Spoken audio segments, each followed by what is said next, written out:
long. This is the last day of my journey here for this week, at least with Evening Words. Join me tomorrow on my normal time slot, Groundings with Brother Shomari, from 1 p.m. to 4 p.m. Eastern Standard Time. And again on Sunday with the Ark with Pop Grow Something, Sister Rhonda, and the Youth Word Warriors and you.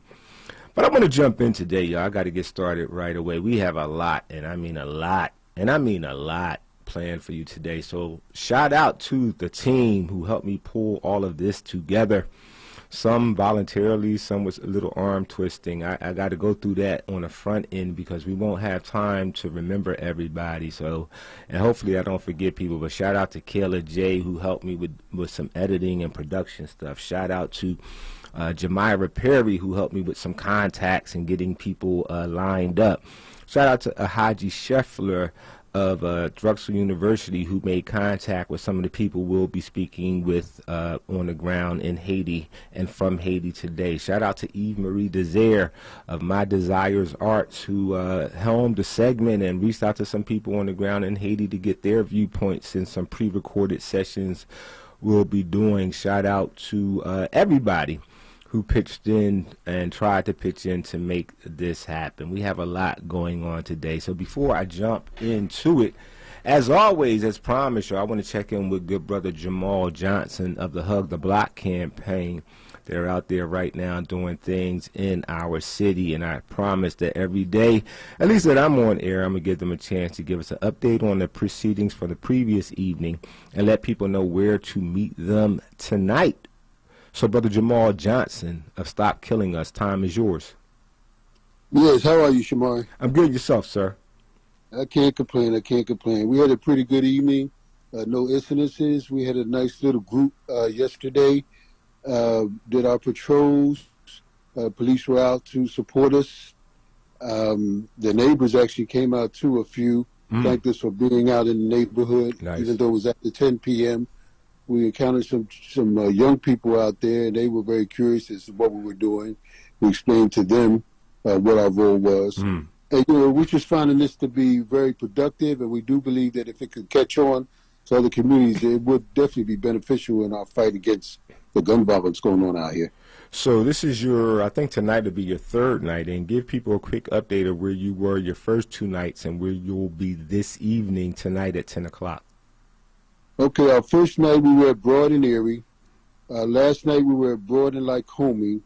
And tonight we'll be at Germantown and St. Paul, which is right below Germantown and Windrum. Okay, got you.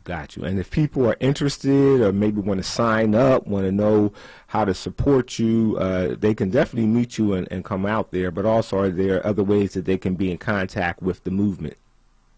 Yes, we're out at 10 p.m. every evening, and you can locate where we are any day upcoming on PhillyTruth.com. All right, PhillyTruth.com. I think I know how to spell that. If I get it wrong, please correct me. That's PhillyTruce.com. Correct. Brother Jamal Johnson, Stop Killing Us, Philly Truce, Brother Maisie, and everybody who's out there doing what they can to ebb the flow of gun violence and intentional and self-destruction that's happening in our city. Shout out to you all. So again, one more time, where will you be this evening? We'll be at Germantown and St. Paul, which is right below Germantown and Windrum, tonight at 10 p.m. Thank you, sir. That's Brother Jamal Johnson of the Hug the Block campaign, and his formation organization is called Stop Killing Us. And yes, sir, it's a very simple. Yes, everybody, that's a very simple edict we must begin to adhere by. Let me run through our expected show lineup today, y'all, and I'm forewarning us. That's a lot going on, a lot of moving parts. So if there's some technical difficulties and some glitches, just please bear with us. But at the end of the day, this is a conversation with folks primarily of Haitian descent, either still in Haiti right now, living there on the ground, living their daily lives. Some people who are from Haiti, but in other parts of the world here doing things on behalf of Haiti. We're going to hear from a little bit of everybody, y'all. Y'all know my theme for this week has been Black Everything Matters. Well, today we focus on the diaspora, and today we particularly focus on a little small country within our African diaspora, Hayti. In this hour, in this segment, as soon as I get a chance to run next door, I'm going to have a conversation with Gabriel Fedelus. He is the founder and director of Love Orphanage right there in Haiti. We're going to talk with him about, his perspective of what's going on. Then in the 4 o'clock hour also, I just have 3 basic questions that frame the conversation. What's going on? Because we only hear about it through American news media, and we know that most of the time, if not all of the time, as Kwame Ture says, that's a lie and it's propaganda. Why does it matter, and what can be done about it? We'll be joined by Macollvie Neel of the Haitian Times, the executive editor of the Haitian Times, by the way. And also in that time frame in the 4 o'clock hour, Brother Samuel Darguin. And if I'm getting the names wrong, please correct me when that time comes. So we'll be talking with those people in the 4 o'clock hour. In the 5 o'clock hour, same questions. What's going on? Why does it matter? What can be done? Also in the 4 o'clock hour, Eve Marie Desire will be joining us, giving us a summary of the interview she had the privilege of conducting with 3 brothers, 3 men who are on the ground in Haiti right now, giving their perspectives of what the day-to-day lived reality is like there. What's going on? Why does it matter? What can be done? In the 5 o'clock hour, JafrikAyiti, if you remember him from the conversation we had about the U.S.'s role in running guns and weapons into Haiti, he's joining us again for his perspective in the 5 o'clock hour. Also in the 5 o'clock hour, again, Voices on the Ground and from the diaspora will be joined. And I got my times all messed up, so hopefully, I'm clear. We'll be joined by Brother JafrikAyiti, and also a pre-recorded interview I had a chance to do with the brother Tetpwav, let me get it right, Tetpwav Soley. So I'll be sharing his insights by way of Facebook Live video. 6 o'clock hour, we'll be joined by Èzili Dantò of the Haitian Lawyers for Liberation Network. I think I got it correct. She'll be helming us in the 6 o'clock hour, giving us her viewpoints and insights, as well as closing out the show with a pre-recorded interview that I had a chance to do with Rebel Layonn, or the Rebel Lion. His name is James Verneau out of Haiti. We'll be closing our show with some of his words and some of his insights and wisdom. So we have a pretty packed lineup for you. And if you want to join our conversation, now would be your time. Hit me up at 215-634-8065. Again, that's 215-634-8065. Toll free 866-361-0900. I'm waiting for Jordan to give me the signal that I can run over. So here's me running over right now.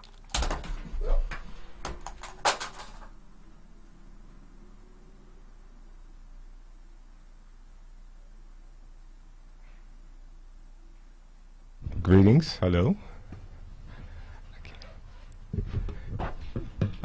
So again, Brother Shomari, I am in conversation right now with Gabriel Fedelus. Greetings. Are you there? Hello.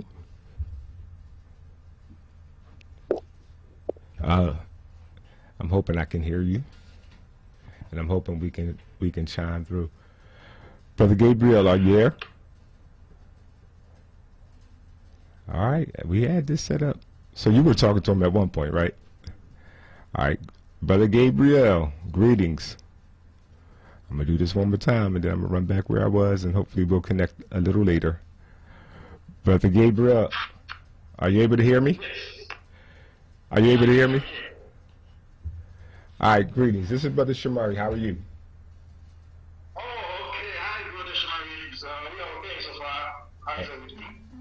All right, so I'm hoping that we can transmit through the radio. So at this point, what I want you to do, you keep talking, because there's nothing you can do on your end. On our end, I'm sure we'll figure it out. But let people know who you are and what it is that you do in Haiti, And then after you do that, my brief question to you is, I'm trying to get a sense from people who are actually on the ground and involved and living in and working in Haiti, what is actually going on the ground, because we hear a lot of reporting here, but often here we can't trust the media that gives us the insight, particularly when they're talking about black-related events. So give an introduction of yourself to our listening audience and give a sense of what the day-to-day live reality is and how it impacts you on the ground in Haiti. Well, like you just say, I am Gabriel Fedelus. So we are here in Haiti working as an orphanage director, Love Orphanage, a director here in Haiti. And so far, Haiti is really a serious mess. You know, there is lots of insecurity going on all over the country. So far, it is so hard for everybody, and especially for us also, it is really crazy because of the mess of what's going on in Haiti. There is when I say insecurity, is all over. I mean, sometimes definitely the media don't really tell the truth, but the reality is really serious. So we are dealing with, like, you know, insecurity every single day, almost everywhere, like I said. And we don't know what's going to happen in the future, but we really want things to be better, because the way it is in Haiti, people can't really survive.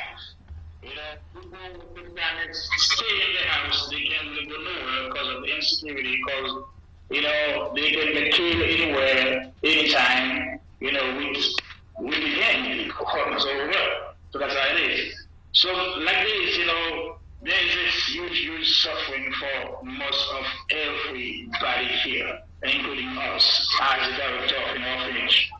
So that's how it is. So how has it impacted your work with the Love Orphanage? The what people are terming here, when we hear it in the news, is called gang violence and gang warfare. It sounds like it's probably deeper than that. Give me a sense of how that is impacting the work you do through the Love Orphanage. Yeah, definitely is in practice. You know, what's going on here totally in practice. Before we were somewhere they call Macollvie. This is where we are, where we were before. But the way it is, we passed about 2 years over there since the gang violence over there, but it was so hard for us. We have to move from Macollvie to over here in Delmas, close to Pétionville, because we can't make it over there. So we can't really go outside. When you go outside, you know, you walk with money in your pocket, you know, it's very easy. So almost every day they robbers, you know, gangs, people standing in the street, you know, try to get everything you have. So that's how it is. So I mean, it's totally in practice, it totally affects us really bad, you know, when we win what we get. But still over here where we are in the mass, you know, it's a little better compared to before where we were before. But still it is hard because Haiti is Haiti. Honestly, there's, like you can hear before, you know, there's lots of kidnapping going on, so lots of different things going on. And then nobody, we can say, it's easy for, if they want to keep you, if they want to get you, there's nothing can stop them. Sometimes, I mean, we have to be careful every single day, you know, using lots of wisdom. You know, sometimes, most of the time, if we don't have to go somewhere, we're not going to go nowhere. So it's really serious for the orphanage. For example, if I have to go to take something for the orphanage, for the kids, we have no choice, I have to go. But besides that, I don't go nowhere for any legal reason because of the insecurity. It's totally affect us. It's makes things harder for us. Even life even more expensive. Expensive in a way. You know, as it's totally crazy. Like, for example, our kids, you know, and honestly, we can't really have our kids going almost nowhere even to church, you know, except school time, you know, that's like it. So before, we coming over, like I used coming over sometimes, not from time to time, but a little often, but she can't really make it anymore. You know, it's a little hard, you know, that like this is story affect us. I cannot understand, like this is going to be a little hard for her because she can even bring it over here to support orphanages, especially our orphanage here. You know, so this, like, you know, it really affects us. So Brother Gabriel, what I want you to do in the time we have left is, number one, let people know how they can learn more about the Love Orphanage. I'll share the link for people as well later on in the show. But also a sign of hope. Is there any sign of hope that you have? Any kind of words of optimism you could leave us with? Yes. I missed what you just say. You just mentioned about the orphanage. What did you say? Sorry? Yeah, just information of how people can learn more about the Love Orphanage. Oh, okay. Know more about the orphanage. So the Love Orphanage, we started the orphanage, in 2011. So we started the orphanage, and it was a few months after we started the orphanage, we met IG. So she was with us, since that day, since that time until now. So we been around for more than 11 years. So we located in Delmas 33 and Pascosta, zone by the municipality. That's where we are right now. We were, like we said, then before, now we moved to Delmas. So this is where we are. And you already know, I am the head of the orphanage here, in charge of the orphanage. That's what I'm doing. This is my work. So, and I is U.S. liaison in the U.S. That's how it is. So, and we want the orphanage for, like I said, about 11 years, and we have 19 kids here, 10 boys and 9 girls. And we send them to school. Brother. And feed them, and, the insecurity is a little harder. And so to continue to go forward. But still we keep it because we love what we're doing. We love taking care of the kids. So that's how it is. Brother Gabriel, I thank you for joining us here on WURD Radio, 96.1 FM, 900 AM. I'm going to encourage all of my listeners to support the work that you're doing there at the Love Orphanage. I will share the contact information before we end our show and our program today. But I thank you for joining us from on the ground in Delmas, in Haiti. That's Brother Gabriel Fedelus, founder and leader of the Love Orphanage. Thank you for joining us. I'm going to run back in the other room, Brother Jordan. Give me a second.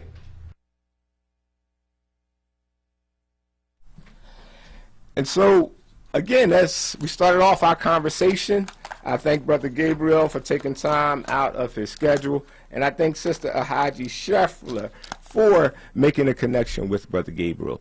So, that was our first and only attempt at WhatsApp today. Everything else I had the sense to pre-record, so hopefully you are able to hear and engage. So again, in our 4 o'clock hour coming up, we'll be in conversation with Macollvie Neel of the Haitian Times, the executive editor of the Haitian Times, and also Samuel Darguin of the Haitian American Center.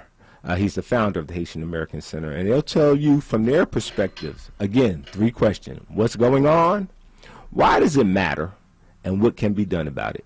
We will talk with you after these messages. It's time for an NBC 10 First Alert weather update.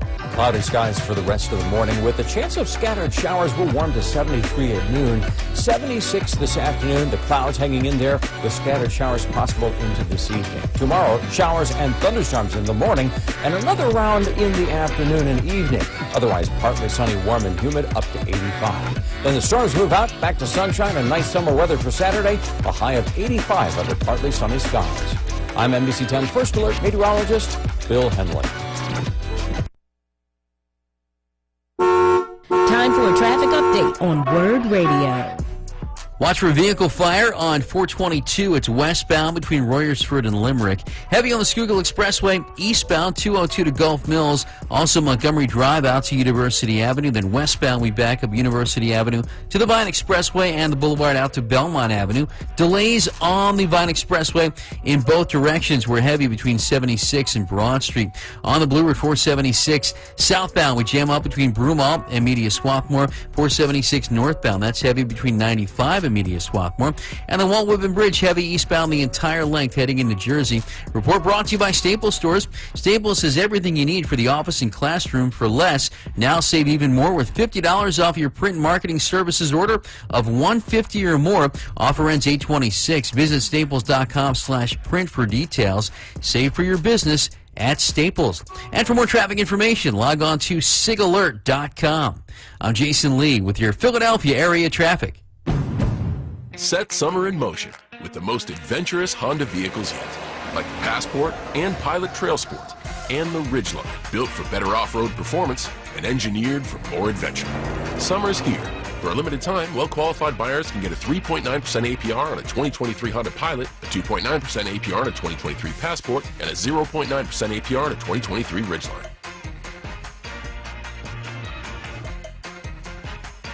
See dealer for financing details. Dr. Martin Luther King Jr. once said, "Intelligence plus character. That is the goal of true education." Wurd Radio is doing our part to help young people have the school supplies they need to be successful students. Please join Global Citizen, Wurd Radio, and Rhodes Elementary School by dropping off school supply donations at Wurd's offices, located at 1341 North Delaware Avenue, Suite 300, now through September 5th, so students can have the supplies they need to get the year off to a great start. For more information, go to globalcitizen365.org/school supplies. What are you waiting for? If you've been enjoying the information and interviews WURD provides every day, or come out to our community events, it might be time to become a member. This year marks the 20th anniversary of WURD, and there's no better time to join the Forward movement. Sign up or renew your sustaining membership at just $90, or your digital membership for just $5 a month. Join online at wordradio.com/membership, or pick up the phone and give us a call at 215-425-7875. Press 4 for assistance. The time to join is now. What am I waiting for?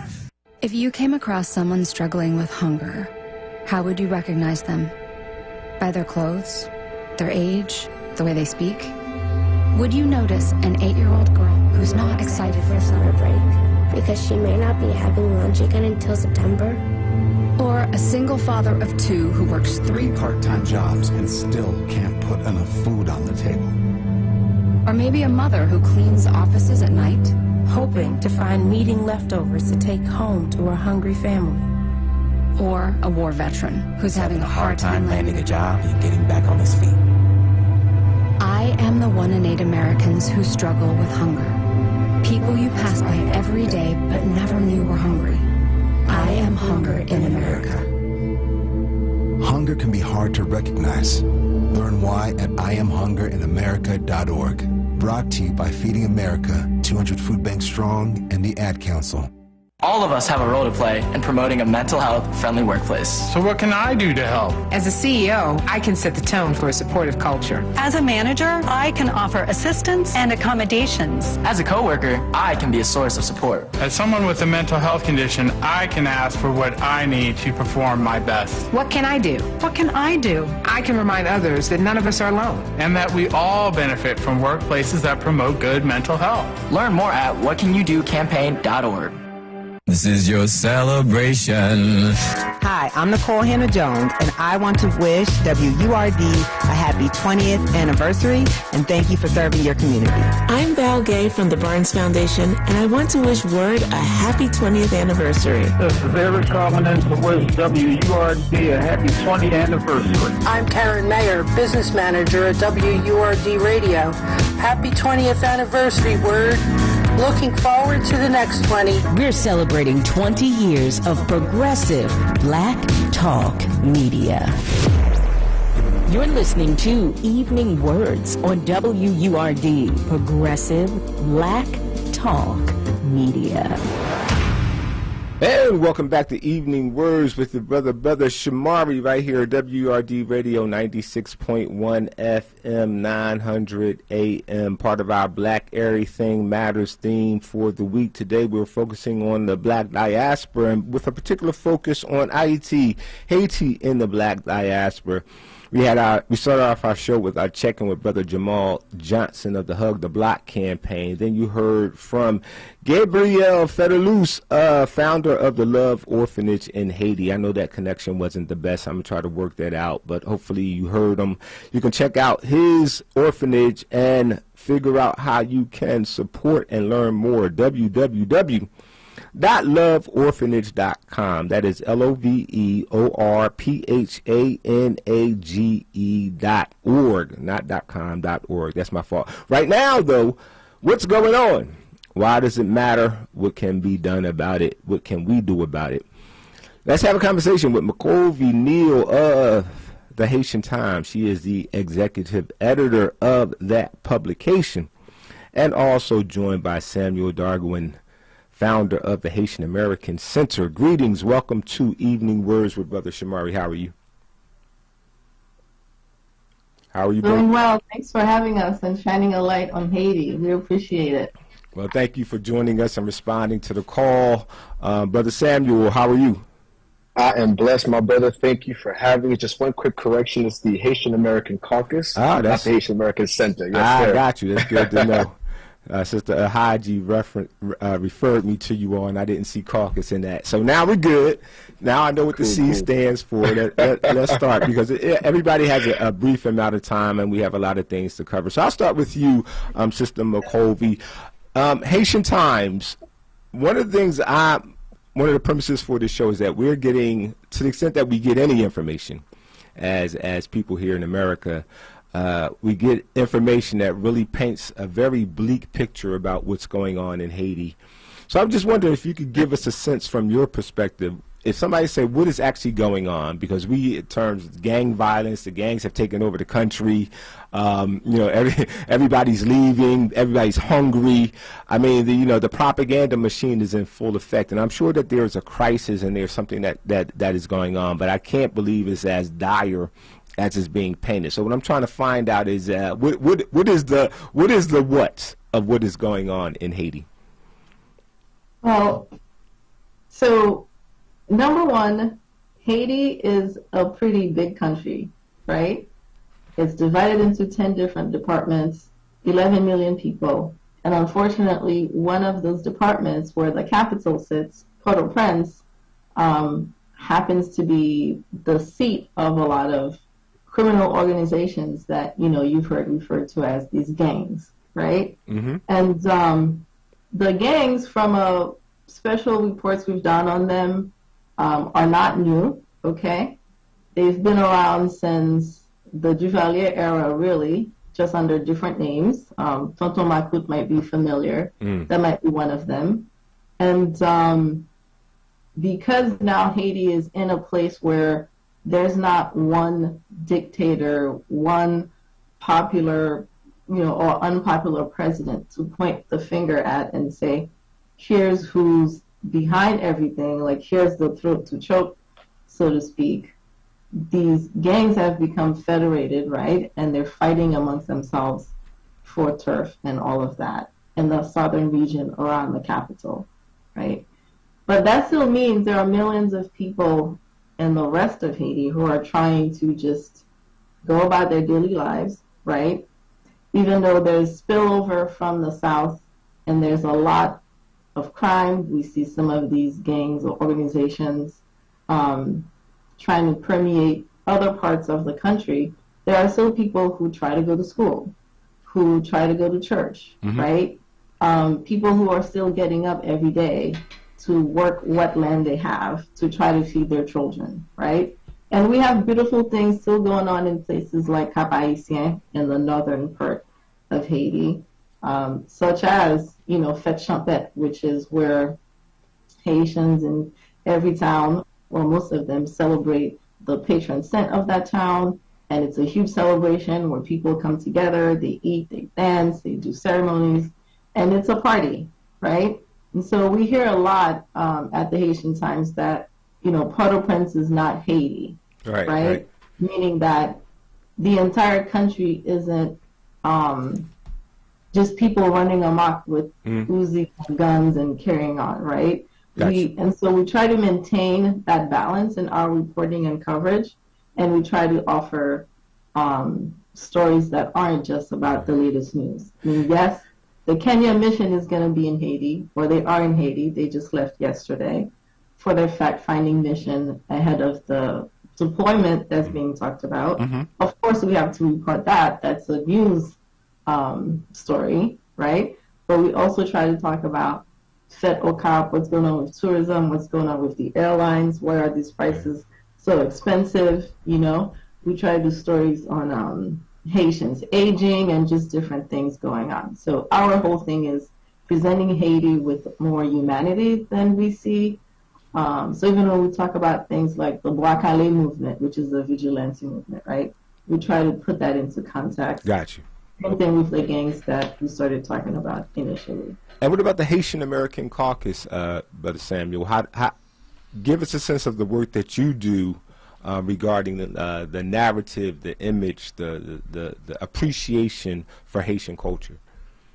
Yeah, absolutely. I mean, my story with Haiti really started after the 2010 earthquake, where, you know, what I thought was going to be, you know, a few weeks down in Haiti, helping my fellow countrymen, really has been now a over decade and a lifelong commitment to serving in Haiti.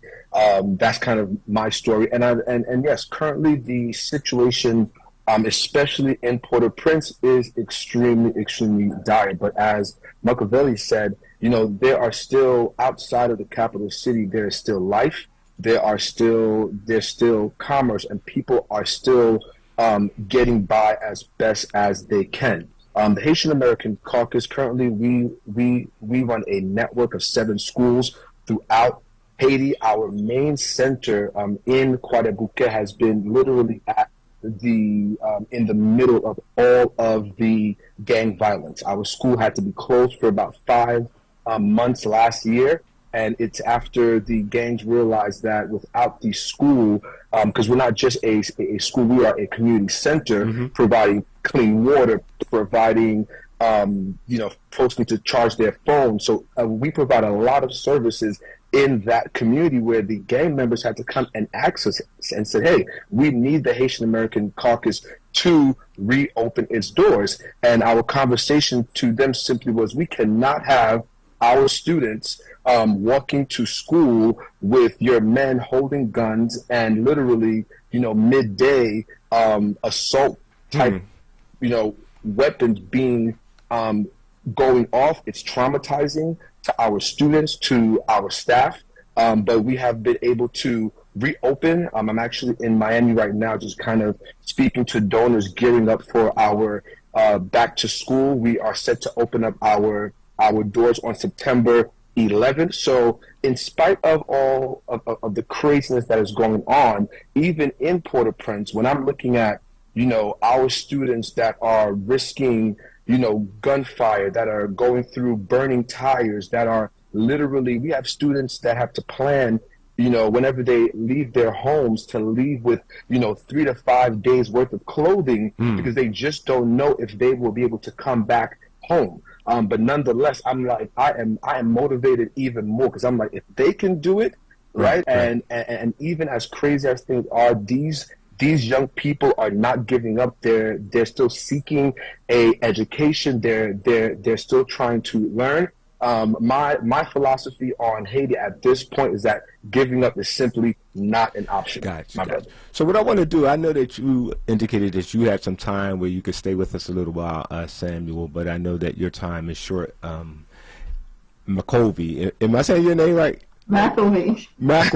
Okay. So I want to come back to you for the time we have remaining in this segment, and give us a sense of some of the things, number one, that can be done, that we should be aware of, that maybe we're not hearing here, things that can be done, and, you know, just an approach from a journalistic media perspective of how you approach storytelling in a time like this. What are some of the things that you all consider as you're narrating what's going on?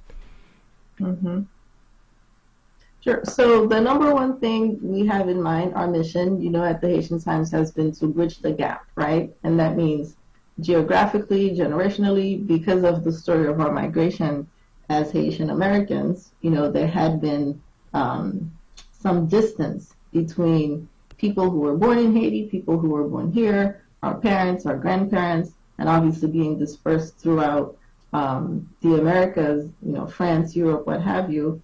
It was just very important to try to consume news in a way that someone who's grown up in the U.S., who is more comfortable speaking in English than French or Creole, bringing them news in a way that they could understand and still care. Because, the thing is, we do care very, very much about our home country, our homeland. So the way we approach it, our storytelling with the Haitian Times, is to, put a human face on the story, right? So you'll see a lot of anecdotes. You'll see a lot of just, this happened to this person, and this is what it illustrates about the broader picture we need to talk about, the bigger, larger context. And so we'll see, yes, the Haitian women's team, for example, went to the World Cup, right? And everybody just kind of looked up and were like, where did these women come from, for example? This was a couple of weeks ago. I don't know if you watched it, but it was an amazing tournament, They made it as far as they could just based on what little training they had, right? And so when we approach a story like that, we talk about it from the standpoint of, here are these women who are representing Haiti, right? From our current condition, this is what we can produce.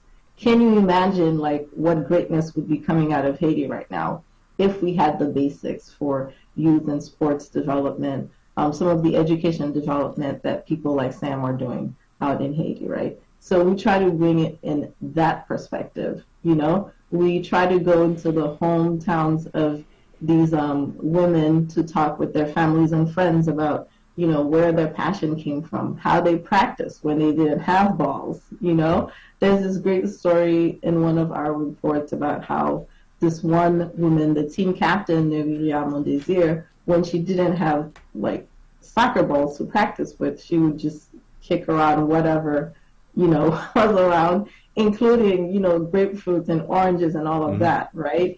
And because they didn't have a girls' team for her to practice, she ended up joining the men's team, right? And that's how she really developed and got noticed to be able to go to a camp in Port-au-Prince, again, right where Quadruple, where Sam is located, his organization, and then to be noticed by international scouts, right? So that's, go ahead. My question for you in the short time we have, because we've had different conversations and I'm talking to a lot of different people with different viewpoints. The question I would ask you is, what is the narrative from your perspective about where the guns and the weapons are coming from that empower the quote-unquote gangs to take over what they've taken over? So we've done reports on this, right? The guns are coming from the U.S. by way of the Dominican Republic and by way of the private ports that are controlled by people who own those ports in Haiti, right? That's not a secret at all. So to go back to your question about what it is that people need to know when they read stories about Haiti, I think the key point I would like to leave people with is to just think, nothing is random in Haiti. Even though it seems like there's a lot of chaos, there's a lot of turmoil, right? There are always these forces at play, right? People with secret agendas who may be tied to the current government, right? Or who have ties to the State Department or other international bodies, that we're not hearing about. People in the background, some of them who've been sanctioned now by Canada and different places because folks are finally seeing the link between the guns, the gangs, and the folks who have money, the kleptocrats, right, who've been in power or had access to Haiti's treasury for the longest time. Those people now are being brought to task, and their assets and bank accounts are being frozen internationally as a way to try to just stop the flow of guns and money and violence in Haiti, right?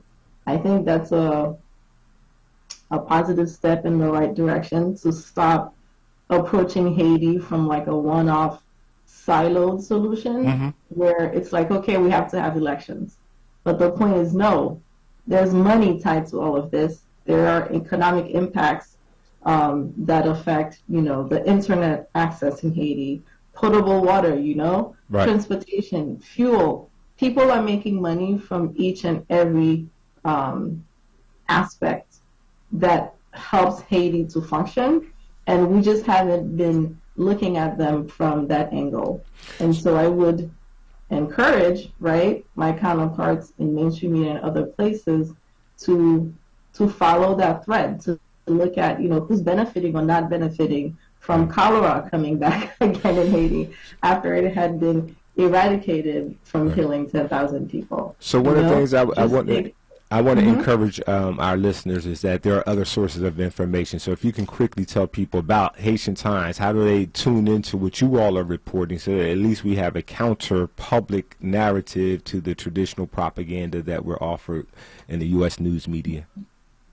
Yep. So our site, HaitianTimes.com, it is in English. It's a primary source for all of these stories that I'm mentioning, some special reports. We also have, obviously, a presence on social media, Instagram and Twitter, or X, whatever it's calling itself now. Right.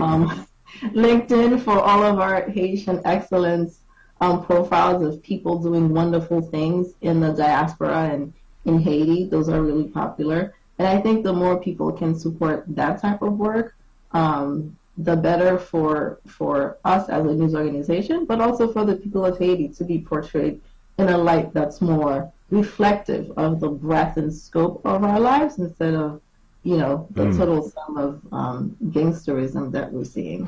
I appreciate you joining us here today. We are coming up on a commercial break. When we come back, we'll hear from Yves-Marie Desire, who had the privilege of interviewing three men who are still there living in Haiti and just explaining and exploring their daily lives about what's going on. When we come back in the 5 o'clock hour, we'll be joined by JafrikAyiti. He's going to give us his perspective regarding what's going on as a Haitian who's residing up there, upstate, up north, y'all, in Canada. And so we're going to continue this conversation. I'm going to try to make room for you. So if you want to call in, 215-634-8065, toll free 866-361-0900. I'm hoping Brother Samuel can stay with us, and I'll work him back into the conversation because I'm intrigued by the work that he's doing as well. So you all stay tuned. It's time for an NBC 10 First Alert weather update. Cloudy skies for the rest of the morning with a chance of scattered showers. Will warm to 73 at noon, 76 this afternoon. The clouds hanging in there with scattered showers possible into this evening. Tomorrow, showers and thunderstorms in the morning and another round in the afternoon and evening. Otherwise, partly sunny, warm and humid up to 85. Then the storms move out, back to sunshine and nice summer weather for Saturday, a high of 85 under partly sunny skies. I'm NBC 10 First Alert meteorologist Bill Henley. Time for a traffic update on Wurd Radio. Watch for vehicle fire on 422. It's westbound between Royersford and Limerick. Heavy on the Schuylkill Expressway, eastbound 202 to Gulf Mills. Also Montgomery Drive out to University Avenue. Then westbound, we back up University Avenue to the Vine Expressway and the Boulevard out to Belmont Avenue. Delays on the Vine Expressway in both directions. We're heavy between 76 and Broad Street. On the Blue Route 476 southbound, we jam up between Broomall and Media Swarthmore. 476 northbound, that's heavy between 95 and Media Swarthmore. And the Walt Whitman Bridge, heavy eastbound the entire length heading into Jersey. Report brought to you by Staples Stores. Staples has everything you need for the office and classroom for less. Now save even more with $50 off your print and marketing services order of $150 or more. Offer ends 8/26. Visit staples.com/print for details. Save for your business at Staples. And for more traffic information, log on to sigalert.com. I'm Jason Lee with your Philadelphia area traffic. Miss Jill Scott here, partnering with PICO, the team that powers what matters to my hometown and yours. They're connected to our communities because they live, work, and play here too. You can find PICO volunteering in our neighborhoods, embracing clean energy, partnering with local nonprofits like mine, and working around the clock to make sure the lights are on and the natural gas is flowing. And through it all, they're here to make sure we're all shining together. Learn more at pico.com/shine. Wurd Radio is the only African-American owned and operated talk radio station in the Commonwealth of Pennsylvania and one of only 3 remaining in the country. In the past 20 years, Wurd has evolved into a multimedia, multi-platform communications company that reaches deeply into the Black community through radio, events, digital, and social media. It is considered the go-to channel to engage, interact, and connect with Philadelphia's Black community.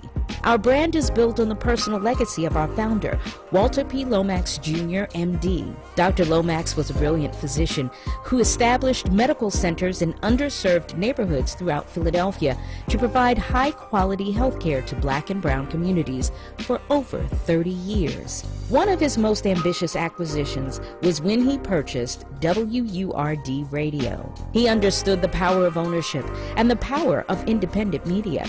Through Wurd, he wanted to ensure that Philadelphia's Black community had the ability to speak and be heard in their own voice. We are celebrating 20 years of Black excellence. We are celebrating 20 years of progressive Black talk media. This vignette was brought to you by Comcast, United Way, and Bank of America. There are 1,000 ways to say it. Nope. Knock it off. Shut it down. Dream on. No dice. Give it a rest. Not a chance. Or just all text. You focus on the road. As a passenger, you have the power to prevent an accident. There are 1,000 ways to stop a distracted driver. Choose one. A message from CTIA. This message is for Karina. Our mom will finish her high school diploma at age 28. Hi, Mom. It's Emmettith and Nicholas. Congratulations on getting your diploma. You worked so hard and have taught us so much. We love you. When you graduate, they graduate. Finish your high school diploma for you and for them. Visit finishyourdiploma.org to find free and supportive adult education centers near you. Brought to you by the Dollar General Literacy Foundation and the Ad Council. Get a lot of advice about self-care these days, but one of the most important self-care steps we can take is making sure we're financially secure later in life. For small steps you can take to save for retirement, visit WeSaySaveIt.org. A message from AARP and the Ad Council. You're listening to Evening Words on WURD, Progressive Black Talk Media. And welcome back to Evening Words with Brother Shomari, sitting in, guest hosting this week. And today, as part of our Black Everything Matters theme, we are focusing on the Black diaspora with a particular focus on Haiti. So this segment right now, I'm going to hand over to my good sister Eve Marie Desire, who had the privilege of reaching out, because I wanted to hear from people who were on the ground in Haiti about how what we're hearing in the news impacts their daily lives. So Eve Marie had a chance to, on my behalf, interview 3 brothers, and I just want her to share their thoughts with you. Eve Marie, take it away. Thank you, Brother Shomari, for the opportunity to be here and share. I did have the privilege of interviewing 3 Haitian residents in Haiti and asked them the 3 questions that were given to me. The first question was, what is daily life over there in Haiti where they are? The second question was, what does the gang violence look like where they are, and where do they think the source of the gang violence is coming from? And then I also asked them, what would they like the diaspora to know? Okay, so the first person that I got to speak to, his name is Antoine Liberal. He is an artist who has a business located in Marché Touriste in Cape Haitian, right off the coast. And he sells carved art and paintings traditionally from Haiti. He said that as far as daily life, they struggle with economics and the gas prices and the dollar going up and the gold going up and things of that nature. However, as far as gang violence, Zengwendo, these are his words, Zengwendo and people chopping each other up, that's not really going on in the northern part of Haiti. He said that it's mainly going on in Port-au-Prince. He said that he's located in the north part of Cape Haitian, and we don't do that here. He said that there are 10 departments in Haiti, and everybody is focusing on Port-au-Prince. He said what he wants diaspora to know is that they should come to OCAP, to Cape Haitian, because Cape Haitian is peaceful and sweet and is a sweet place to be. And we love the diaspora and we want you to come. He also said that even when he sees diaspora, he is very happy. He said, you're welcome in the North. He says the source of the corruption in Haiti, he thinks, is the fact that they don't have any education and people don't get to go to school because of greedy people. Those were his words. So that was the information from Antoine Liberal, who is an artist located with a business located at Marché Touris in Cape Haitian, Haiti. The second person that I got to speak to was Mr. Maurice Etienne, who is the founder and operator of La Kulakai Cultural Arts Center located in Milo. Milo is a small town located outside of Cape Haitian, which is the northern part of Haiti. It is also the location where you will find King Henry Christophe Castle at Sans-Souci, as well as the Citadel, the fort where the United States is still trying to get. Anyway, he said that the gang problem in Haiti is in Port-au-Prince.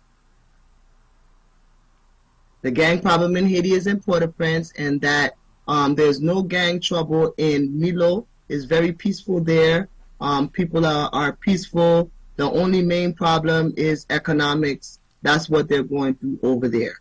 He also said the source of the problems stems from the fact that people are not properly educated in Haiti. They are not educated for Haiti. They're educated to leave Haiti. And that's the main problem. All of the big brains are leaving the country for a better life. So he said that what he would want the diaspora to know is that they are welcome in Cape Haitian, that there is no violence in Cape Haitian, that they have order even if they don't have a government. The last person that I got to speak to was another artist who lives in Milo. His name is Jean Nozias. Now, he is a father and he's married and has 3 children over there. He's an artist, and he was actually at the palace at Sans-Souci when we did the interview. And he said that we are different in the North. He made it clear that there were 2 republics, Cape Haitian and Port-au-Prince. And he said that this goes back to the time when King Henri Christophe was ruling Haiti, as well as when Alexandre Pétion wanted to do it one way and Henri Christophe wanted to do another way. He says it's the same comparison today with Ariel Henry being the prime minister and the Cape and how they do things in Cape Haitian. He emphasized that the North is very different from Port-au-Prince, and that we should understand that there are 10 departments in Haiti, and the rest of the departments, such as places like Bonaire, Okap, and the surrounding area, are not experiencing that kind of violence. He also said that there was a recent party called Dîner en Blanc that was done in Cape Haitian, where those people that participated can testify that they didn't experience any kind of tension in Cape Haitian or surrounding area. Thank you for the opportunity to speak today. That is the end of my presentation. Thank you, Sister Eve Marie. Before you sign off, can you let people know about the work that you do on behalf of your motherland, Hayti, with Crayons for Haiti? And I think you have an upcoming planned trip to Haiti in December, if I'm not mistaken. Yes, I do. Yes, I do. Thank you for the opportunity to share. I also have an organization called Crayons for Haiti Incorporated. What we do is we collect school supplies and needed toiletries and things of that nature. We ship to Haiti. Right now our base is in Milo, and what we do is we make goodie bags and we bring a book either by a Black author or about Black history throughout the diaspora. We read to the students, usually between 40 and 80 students at a time, and we will read to them a story about either Black history, like I said, or from a Black author. And then we have them do an arts and crafts activity. We feed them, and then we do goodie bags, and then we give them goodie bags and have a party, and then they go. This year, we have an ambitious project to build a community media resource center in Milo at the Cultural Arts Center at Lakulakai. And what our plan is to collect 12 functioning, working laptops from our community, as well as whatever necessary. We have an energy problem in Haiti, so we would like to do solar panels to source the energy for the laptops. And the goal is to open up access to global information to the students at in Milo and surrounding area. You can participate because we have a trip coming up in December. You can email me for more information at crayonsforhaiti@gmail.com, or you can call me. Just email me, I will answer you. Or you can check me out on Facebook, Crayons for Haiti. We have a Facebook page where you can stay updated as to what's going on as far as our campaign. We are collecting. We're collecting money. We're collecting laptops, and we're collecting school supplies and toiletries. We're staying away from liquid bottles. So if you want to do like bar soap, toothpaste, toothbrushes, crayons, things of that nature, we are graceful to accept all donations. That is Marie. Just email me, crayonsforhaiti@gmail.com. Thank you for your time. That is Marie Desire, my Haitian correspondent for this segment. I just wanted people to hear on the ground. So when we come up on the commercial break, top of the hour, we'll be joined by JafrikAyiti and our good brother Samuel Darguin, who I'm pleased has stayed on, because I'm interested in some of the conversation that Marie reported, and I want to hear your perspectives on this kind of northern, southern, Cape Haitian is different than Port-au-Prince dialogue, so I'm intrigued by that.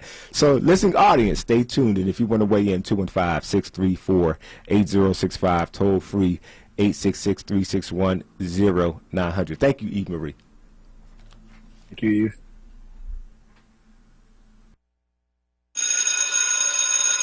What's up, Philly? It's Solomon Jones. Don't look now, but back to school is just around the corner. How will that work for you? Did your child's education plan work for you last year? Were safety issues, bullying, and persistent health concerns working together to make your child or grandchild's life miserable? Maybe it's time to consider Commonwealth Charter Academy. They know how school should work. Commonwealth Charter Academy, or CCA, has a 21-year track record of providing a flexible, stable, online education in the comfort of your home. Enroll today at ccaeducate.me. Here are some benefits that could work for your family. 1. A world-class, flexible, customizable education streamed directly to your home at no cost to you. 2. Laptops, headphones, high-speed internet access, and learning materials all provided at no cost to you. Join the more than 4,200 students from Philly who already attend CCA. Enroll for the fall at ccaeducate.me. Trust me, they know how school should work. Tune in every Saturday at 4 p.m. for the Did You Know Show with host Bryant Green, right here on WURD 96.1 FM and 900 AM.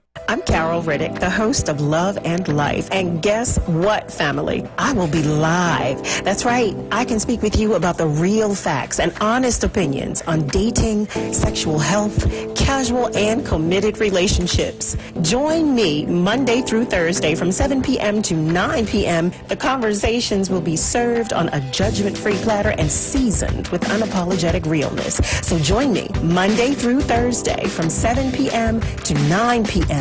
on WURD, Progressive Black Talk Media. When you take a walk around your neighborhood and notice all the things that make it feel like home, one thing might be a little harder to notice because somewhere tucked in that neat row of houses is hunger. Over 30 million Americans don't know where their next meal is coming from. Together, we can provide 1 billion meals by 2030 because everyone should be welcome at the table. Learn more at nourishingneighbors.com from Acme Markets, Balducci's, and King's Foundations. Let's break the cycle of hunger together. Get it, slip it, cup it, check it. Talk to doctor now and share it. Nearly 1 in 2 U.S. adults have high blood pressure. That's why it's important to self-monitor your blood pressure in 4 easy-to-remember steps. It starts with a monitor. Be next to talk to your doctor about your blood pressure numbers. Get down with your blood pressure. Self-monitoring is power. Visit managerbp.org. Brought to you by the Ad Council, the American Heart Association, and the American Medical Association in partnership with the Office of Minority Health and Health Resources and Services Administration. Celebrating 20 years of progressive black talk media. This is WURD 900 AM and 96.1 FM, Philadelphia. Streaming online at WordRadio.com and the Word Radio app. You're listening to Evening Words on WURD, progressive black talk media. And welcome back to Evening Words. I'm Brother Shomari. I'm guest hosting Evening Words. I've been guest hosting all week, and this is the final segment of my time this week. Join me tomorrow on Groundings with Brother Shomari, my normal time slot, 1 o'clock to 4 o'clock p.m., where we continue our conversation around Black Everything Matters. I'm going to do a special focus on Black socialization, because whoever controls the socialization of a people controls the people. And we have to fight to get our socialization and control of our socializing systems back under our control. Our conversation today is focusing on the Black diaspora with a particular lens on Hayti. So I'm joined by our good brother Samuel, who's been with us, of the Haitian American Caucus, and now by Brother JafrikAyiti. You've heard him before on our airways when we were talking a few months back. I think it was April. We were talking about, we had a brother from the Bahamas, we had a brother from Jamaica, and we had this brother representing Haiti and talking about the U.S. role in running guns and weapons into Haiti. So I'm going to jump to him in a minute. But Brother Samuel, you were on while Eve Marie was sharing the perspectives of the men. I'm not familiar with the area of Haiti like that, Milo, Cape Haitian, where it is geographically, but I was intrigued by this sense of duality, for lack of a better word, that seems to be a part of the common viewpoint of people who are from Haiti. Give me some insight on what that was all about. It was interesting to hear. Hopefully it's a friendly duality. Hopefully it's not as contentious as it could be. But give me some insight on what that was all about. Absolutely. When people from Haiti, they say, hey, I am not from Port-au-Prince. Port-au-Prince is really considered kind of like this melting pot, right? So when people tell you they're from Milo, they're from Cap Haitian, or they're from Le Cad, that's really, speaking some pride into the geographical area where they are in Haiti. And when it comes to the north, there's a different dialect that is spoken. There are even different foods that that certain towns in Haiti are known for. So that kind of, I'm from Cap Haitian, I'm from Le Cai, I'm from Jérémy. It's usually, we're all Haitian, but kind of repping your, kind of all Americans, but repping your state kind of thing. Okay. That's kind of where it gets to. But I will just, in my own opinions, I will just make, this one area of caution is that I remember back in 2017 when the gangs first started to, take feet in Croix-des-Bouquets. And people that were closer in the city said, it's Croix-des-Bouquets, that's out in the countryside, we'll be okay. And then from Croix-des-Bouquets, it went to Tabar, then it went to Delma, until it creeped up. And now you have a situation where 85% of the capital city is now controlled by gangs. So while I'm all for, repping your set and repping where you're from, but let's be careful is that this is a cancer, and this and if an end is not put to it, it will spread. But I'll also say too, the points that we've heard before is that we are so in my time in Haiti and talking to Haitians on the ground and here in the States, we're so quick, brother, to condemn ourselves, right? But I'm like, nah, we gotta dig a little deeper to ask those important questions. Haiti does not produce firearms. right? The kid in Tetpwav Soley in Quadabuka, that 14-year-old kid with a rifle that he cannot even barely hold himself, where is he getting that from? And I think, it's easy. Media wants us to say, man, what's up with these Haitians? Why can't these Haitians just get it together? But I'm telling you, brother, after more than 13 years in Haiti, there are so many hidden hands. It's crazy. Right. And it's amazing, or not amazing, but interesting to me how we're having similar conversations as black folks wherever we are. Because right here in Philadelphia, we have 12-year-olds, 14-year-olds, 17-year-olds, 20-year-olds who are engaging in levels of gun violence. And, part of our refrain is we're not making the guns. Where are the guns coming from? The guns are coming from somewhere. And I think that at some point we got to pin the tail on the donkey and begin to figure out what we do about the issues of guns and ammunition and weaponry invading our communities, in many ways by design. We had a similar conversation, Brother Jafri, about back in April. We were talking about the U.S.'s role and maybe other countries' roles in transporting weaponry and ammunition and guns into, at that time we were talking about the Caribbean in general. So I'm wondering if you could do me the favor of tying that conversation we were engaged in into the moment that we're talking about right now. I appreciate what Brother Samuel just offered, because here in the States, we seem like this issue of the gang violence in Haiti is a relatively new thing. But, at least he put it to a date of 2017, and I'm sure there are probably some micro dynamics on the ground that even predate that. So give us a sense of, this hidden hand phenomena, for lack of a better word, and how it's relevant to what we're talking about today. Yes, well, thank you very much, Brother Shomari, for doing this feature on Haiti, and also for the diversity and the richness of the guest that you've had on your show. Because, you probably have heard me say it before, we need to remind the world that Haitians do speak English.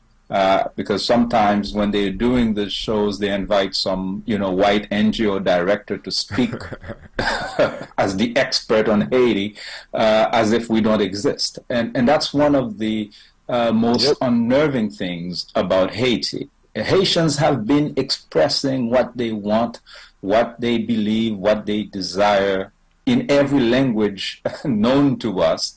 And the so-called mainstream media and even the so-called progressive media has done an amazing effort to speak for us on behalf of us, and to subdue the diversity of things that we express. Like you saw in your show here, you've had people who talk about Cape Haitian as being, some kind of a special place, something that I don't agree with. But I'm glad that my brother and my sister who did this report heard that voice, because it's a reality that this perception exists. I would say the gang violence in Haiti is no different than the so-called terrorists who are on the African continent. Okay? The justification for sending French, American, and all kinds of European troops to Africa is to go and fight terrorists. And then more and more Africans are discovering that the more they have help from the French to combat terrorism, the more they get their own people getting killed by these terrorists. Okay? And that the incidences are not decreasing, they're increasing. The same situation is what's happening in Haiti. Okay, the so-called people who are coming to extinguish the fire are the arsonists, and this is not something we are just saying. The UN itself did its report last year, and 100% of the weapons are coming from the United States, and it's not even that complicated. It's from Florida. Okay. Wow. Okay, so to stop that situation in Haiti, the United States, if we had a friendly relationship, would simply stop sending not even weapons, the ammunitions. Because these gangs are shooting like, there is no tomorrow. Like they don't care how many ammunitions that they have. And you can, you've seen those images. These young people who are walking around with clothes that are not even, proper, with sandals. Obviously, they don't have the contacts to order these weapons and these ammunitions in regular supply that's coming to them. And like the sister said in the previous segment, it is not a mystery. I penned an article in the Black Agenda Report last year where I focused on what I call the white warlords of Haiti, which is something that, people talk about Haiti, but sometimes they don't take the time to ask the question, who holds the money in Haiti? Because everything is about the money. We're living in a capitalist world, okay? And it so happens that the richest person in Haiti is a white man named Gilbert Bidjo, the second richest, the third richest, the fourth. How did that happen? Okay? And so it so also happens that those private ports that we're talking about are owned by these same individuals who happen to be at the same time a private sector tycoon who lives in Florida, who also happens to be the consul general for Israel, therefore has diplomatic immunity. So in his private ports, when weapons are coming, sometimes they don't get searched. Okay? So the truth of the matter is, brother, we are living in a time where some Haitians, and especially intellectuals, by false pride, refuse to admit that we lost our independence. And it's not yesterday that we lost it, it's a few decades ago. Okay? In fact, the Haitian Revolution can be argued was overturned by a counter-revolution 2 years after its success. Okay? Since 1806, the Europeans have returned in power in Haiti gradually, taking over commerce, and eventually through what they called first the mulattoes, or the mixed race people, who were very confused about their identity, who aligned with the Europeans more than with the Africans, they managed to control the politics. And what happens is every time there is a revolt of the black masses, they go and select a black face general. They used to take a general, like as old as possible, like near death, and they name him president, and they put him in the national palace, when the so-called elite of the country is from that, confused mixed race folks who are running the country. The United States, the elites in the United States, Canada, and Europe allies with these people. And when you see so-called black-on-black gang violence in the streets of Haiti, that's the symptom. Right. The reality is the people who are running this whole thing have nothing to do with those who are carrying the guns. So let's look at this. I want to weigh out and ask you to start us off, Brother Jafri, and then to you, Brother Sam. I had three big things I want to look at, and you're hitting on one aspect of it already. What are the actual micro dynamics? What's at stake under what we're seeing? What's actually at stake in and for Haiti right now? So we're watching this thing. It's called, it's being labeled gang violence. People are being said to be forced to leave their homes, leave the country. There's a lot of stuff that we're seeing reported. If each of you had to say, okay, if you wipe away all of what you're seeing, what's really at stake is what? Brother Jafri. Okay, it hasn't changed. The revolution took place because 20,000 whites were holding 450,000 Africans enslaved. They had the backup of the armies of France, of Britain, of the United States, of Spain, that sporadically came to protect those 20,000 whites. The Haitians conducted a revolution. They started to establish a nation on the principle of every human is human, tout moun c'est moun. It was overthrown, but it's not sustainable. The European powers gang up on Haiti, but every now and again, the Haitian masses manage to put someone who is able to create a window of opportunity to have a progressive government, such as the government of Jean-Bertrand Aristide. The same white cousins come again, kidnap him, and send him in exile in Africa. Today, what's at stake, it's that system. That system of white minority rule with black-faced puppets is not sustainable. But in order to sustain it, the United States is now, so usually they mobilize the army when the people are causing unrest. The army doesn't exist anymore.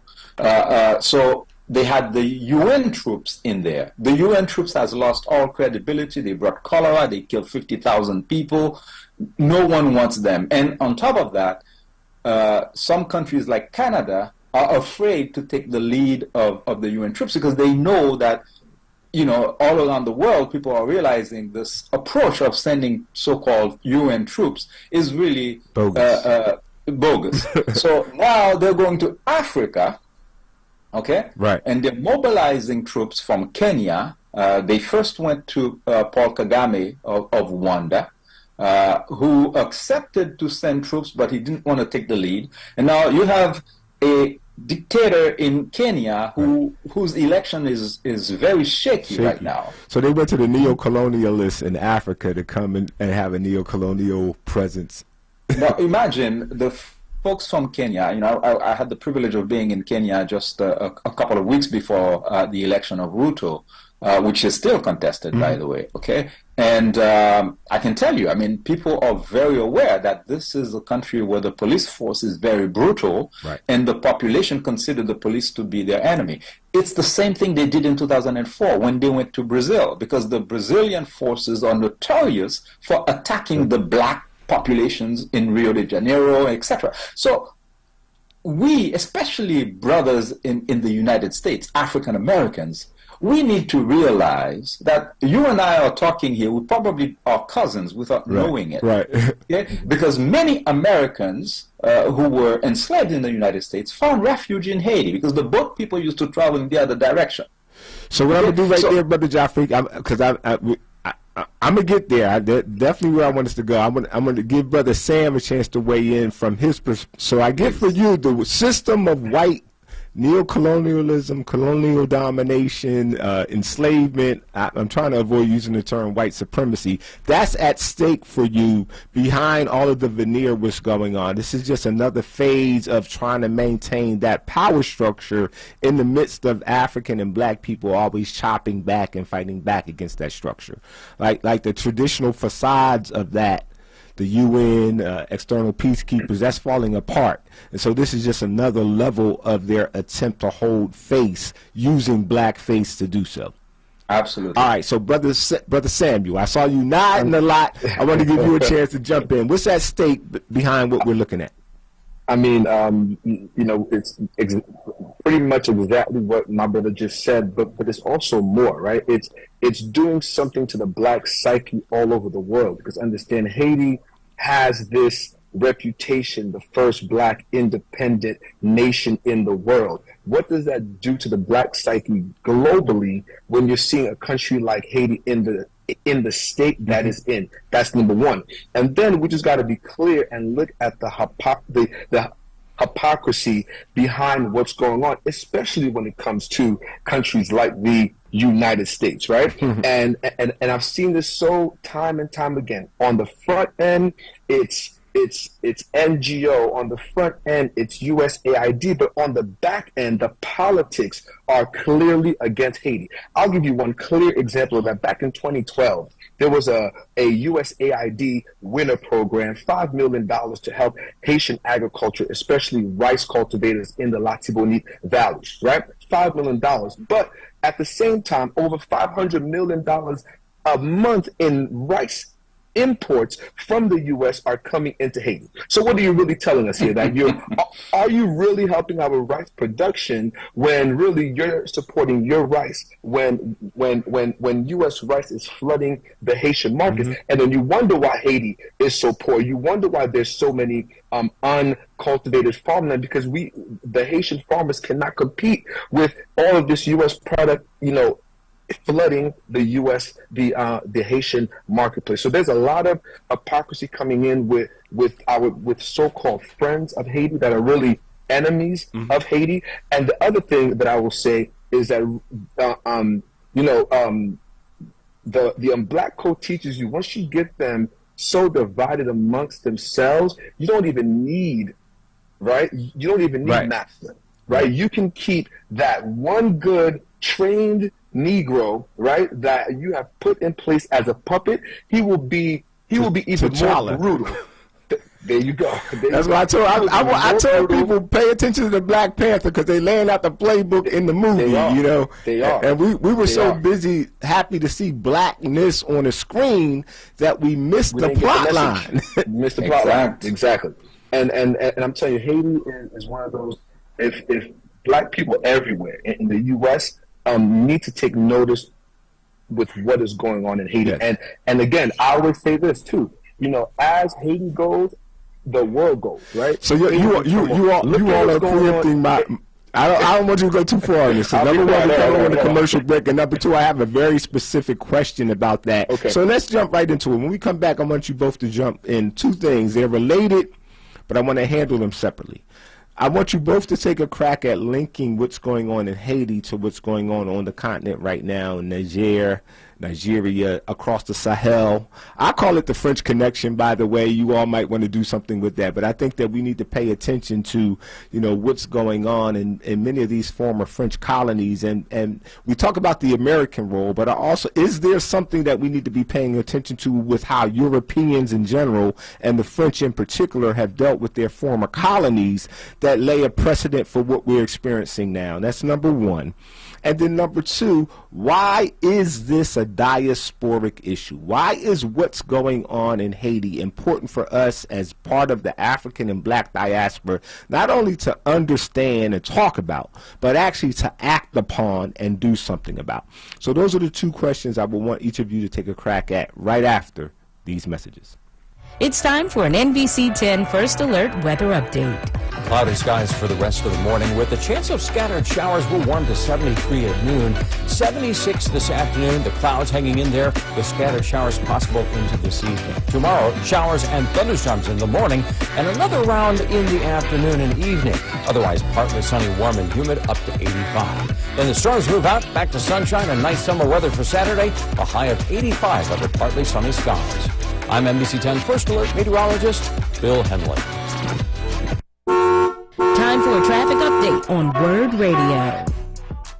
Watch for an accident in Pennsauken. It's 130 northbound between North Park Drive and the Airport Circle. The two left lanes are blocked here. Traffic very heavy back to the Collingswood Circle. Admiral Wilson Boulevard, that's heavy westbound between Collings Avenue and 130. The Schuylkill Expressway backing up eastbound Blue Route to Belmont Avenue and Montgomery Drive to University Avenue. Westbound heavy University Avenue to Girard Avenue and the Boulevard out to Belmont. Vine Expressway stacked up the entire length eastbound 76 to 95. Blue Route, that's heavy southbound Broome Multimedia Swarthmore and northbound heavy from 95 to Route 1. Report brought to you by Staples Stores. Staples has great prices on everything you need for back to school. Right now, a 24-pack of Crayola crayons and comp books are just 50 cents each, and select notebooks are just 35 cents each. In-store only. Offer ends 8/26, limit 30. School on, save on at Staples. And for more traffic information, log on to sigalert.com. I'm Jason Lee with your Philadelphia area traffic. Bringing in your front line is as easy as 1, 2, key. SEPTA Key Advantage is a unique and valuable transit benefit program that gives your employees all-day, everyday access to the entire SEPTA system. That means your staff can get in for their first, second, or third shifts and even travel the system on their off hours, seamlessly and affordably, all thanks to you. Learn how easy it is to customize a SEPTA Key Advantage program for your team at SEPTA.org/partner programs. That's SEPTA.org/partner programs. Why is Wurd important to the community? Thank you for asking. Let me count the ways. And it's one of the most important radio stations in the country. Wurd has always been a platform for black people in Philadelphia. We're one of the only black-owned talk radio stations in the country. We're one of 4 in the nation.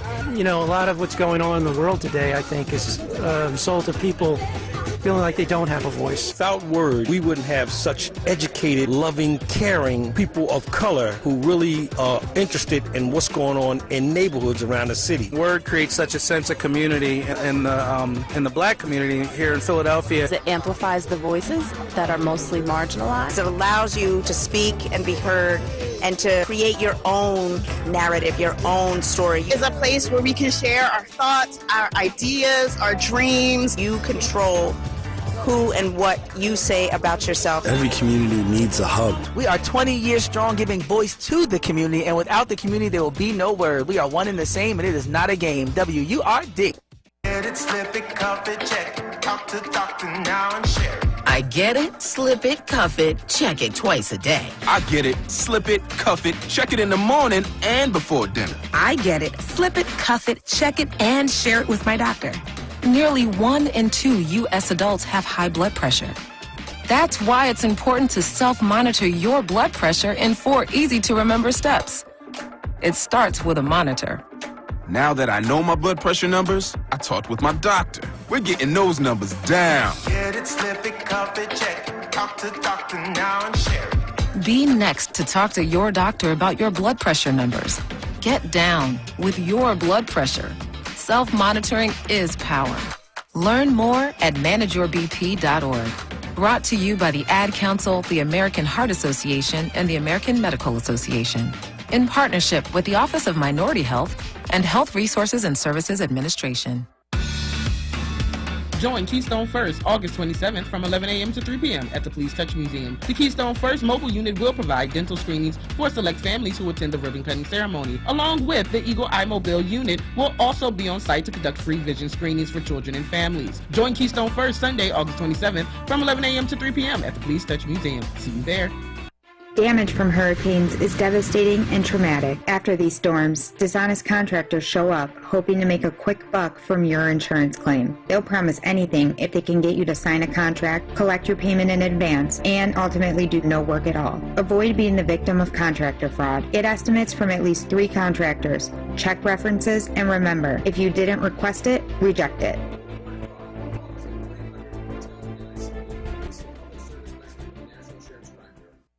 You're listening to Evening Words on WURD, Progressive Black Talk Media.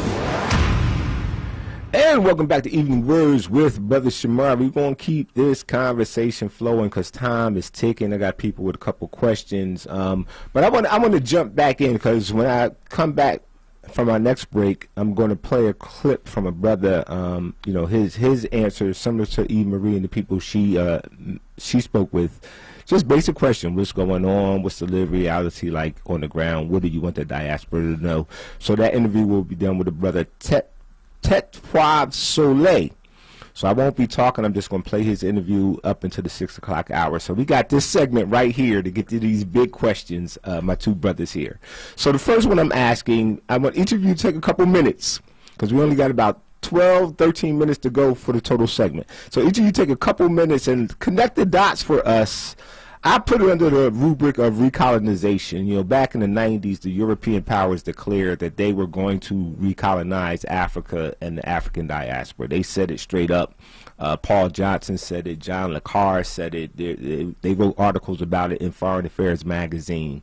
And the strategy was to get Africa and the diaspora to the point where they themselves would be asking for European intervention. They called it altruistic white colonialism. I think we're at the doorstep of that agenda 30 years removed. My question to you all is, link the dots. What's going on in Haiti? What's going on in Africa? Idea of recolonization. Am I stretching it? Is it something there? How should we frame this such that we understand it as a linked phenomena or not? I'll start with you, Brother Jafrik.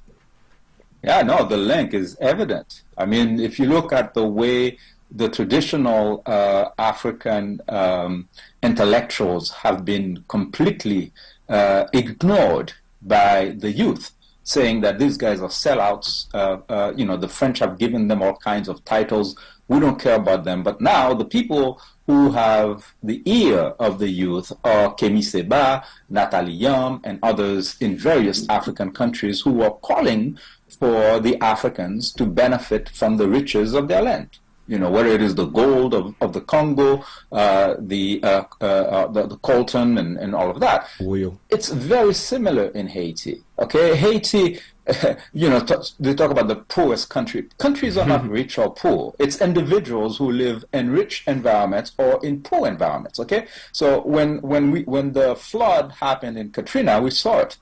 Okay, well, when Katrina happened in you had U.S. soldiers pointing their weapons to American citizens. Okay, it's not like they didn't have papers. So in reality, people are coming to terms with the fact that this whole thing is a sham. The idea that our countries are not developed because we have bad governance. No, these puppets were not chosen by our people. We chose Patrice Lumumba. The whites came together and they murdered Patrice Lumumba and they put Mobutu in power. We selected Jean-Bertrand Aristide. The whites kidnapped him and they put Martelly to steal the money from the Petro-Caribe. That was the first time the Haitian budget had the opportunity to put $4.2 billion that was going to invest in education and healthcare and all of these things. So it's the same thing. And the white supremacist forces are in disarray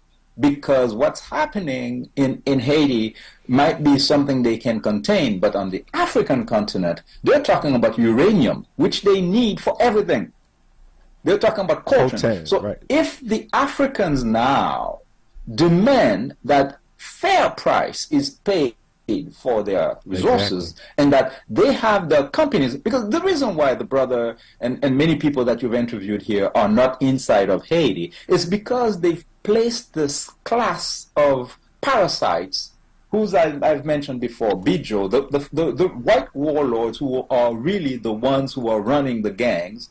They place them so that the educated moneyed Haitians will have some money. I mean, we don't have lots of money, but we have some money. We could compete with those guys, but it's not fair competition because they have monopolies. Okay, the guy who orders rice, the brother talk about, rice dumping from the U.S., subsidized rice from the U.S. But on top of that, every food product, there are some products that only Bijo can import into Haiti. Other products only Deeb. All of these are white men. Okay? So that's why you cannot have a normal capitalist system in Haiti, let alone a socialist system, because they're making it impossible to have a Haitian state. It's the Haitian state that has been kidnapped, not individuals. Good point. Brother Samuel, on this question, linking the dots around what's going on in Haiti to what's going on the continent right now, particularly in the area they call Sahel. I call it the French connection. I think there's some dots there that we should link. I think that there's a playbook afoot that impacts us as Africans across the diaspora. These are just hot spots that we need to pay attention to and understand the microdynamics. Your thoughts regarding that?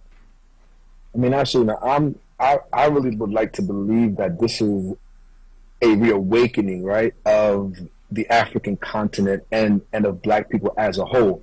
And Haiti, even though we may be on, this side on the Western hemisphere, Haiti is very much so connected to what's going on in Africa. There's a few things that we need to consider. I know there's a famous Haitian song that says, Haiti trop riche pour pauvre. Haiti is too rich to be this poor.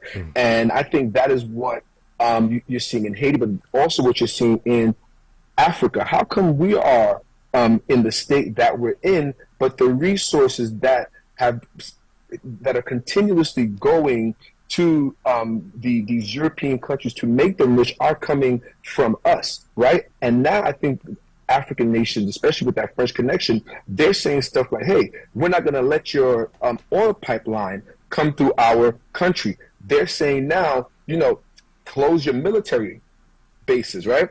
The other connection that I think is important as to in terms of this French connection and how we relate as black people, and I've seen this systematic in the Haitian education system, is that once a people, once they don't know once they're not speaking their language, once they're not practicing their religion, once they're not wearing what is culturally appropriate for them, they lose who they are. They lose their minds. They lose their minds because you can never be something that you were never created to actually be, right? So when you look at a country like Haiti, where you have a very small percentage of the population that can actually read and write French, but at the same time, the entire educational system is based in French. That's like me speaking English at home my entire life, and the first day I get into school, I'm hearing Spanish from the teacher.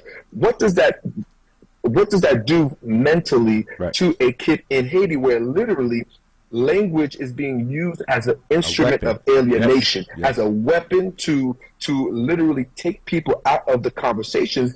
And you see that a lot. It's not that, as my brother Jaffrey said, Haitian people, we've been speaking, right? But then you have a large population in Haiti where, because they may be speaking Creole and not French, the very important things that they have to say go unnoticed because it's not mainstream, or it's not what's culturally or socially acceptable. So what I think needs to happen, I think we need to kind of gain some of that back, because again, it's the same powers that be, it's the same things that have kept us enslaved in shackles that's now in the mind, right? So what I want to do, and I hate the fact that I have to referee this, but I got time that I have to look at. So I got about 6 minutes left in this segment before you two brothers have to sign off. This is what I want to do. I'm going to get into this thing about the diaspora. Why is this a diasporic issue, and what are some of the things that we as a diaspora can begin to conceptualize to do? So I want each of you to think about that. You got about 3 minutes to, that's a big question, I know. We'll create bigger space for it at some point.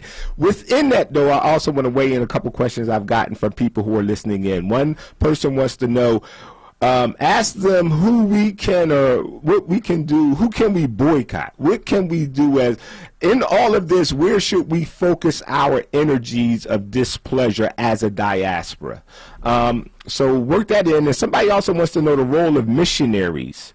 We get a lot of missionaries and church folks who go to Haiti and say that they're doing this missionary work. Are they doing anything on the ground to either exacerbate the conditions or alleviate the conditions that we're talking about? So I need you all to address those, but fit it in the context of why is this a diasporic issue, and what can we as an African diaspora begin to do about addressing these issues? I'm going to start with you, Brother Samuel, and then close out with you, Baba Jafrik.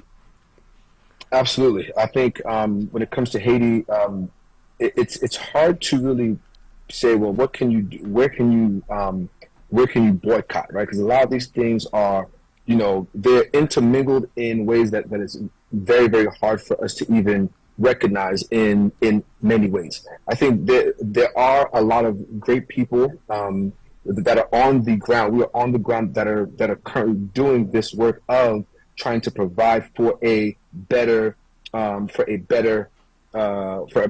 Haiti and its future. When it comes to the missionaries, man, that's my own personal take on it is that I have seen a lot of harm in that space. I do not believe that you should force someone to accept your gospel or whatever philosophy you have in order to get a bag of rice, in order to see a doctor, in order to get some basic some basic things. But in that alone is the issue, right? Because the assistance is sometimes only coming from the churches, from these groups. You have people in Haiti that's also living, really double lives. So I think for me, it's the reason why it's also a issue for the diaspora, because I think Haiti truly does speak for all of us, right? And seeing a Haiti in the condition that it is, that is the exact narrative that the powers that be want us to have of, well, here goes these black folks not being able to, here's a failed state, and goes back and tie that back in. Right after the revolution, Haiti was blockaded economically, right? Because folks in America, folks all over Latin America did not want their enslaved Africans to know that there were people walking around in Haiti calling themselves free men and women. So this is all about Black independence. This is all about the second revolution and the perception that the world has of us Black people. So that's Brother Samuel, and I say your last name because I think I've been saying it wrong. Samuel Darguin.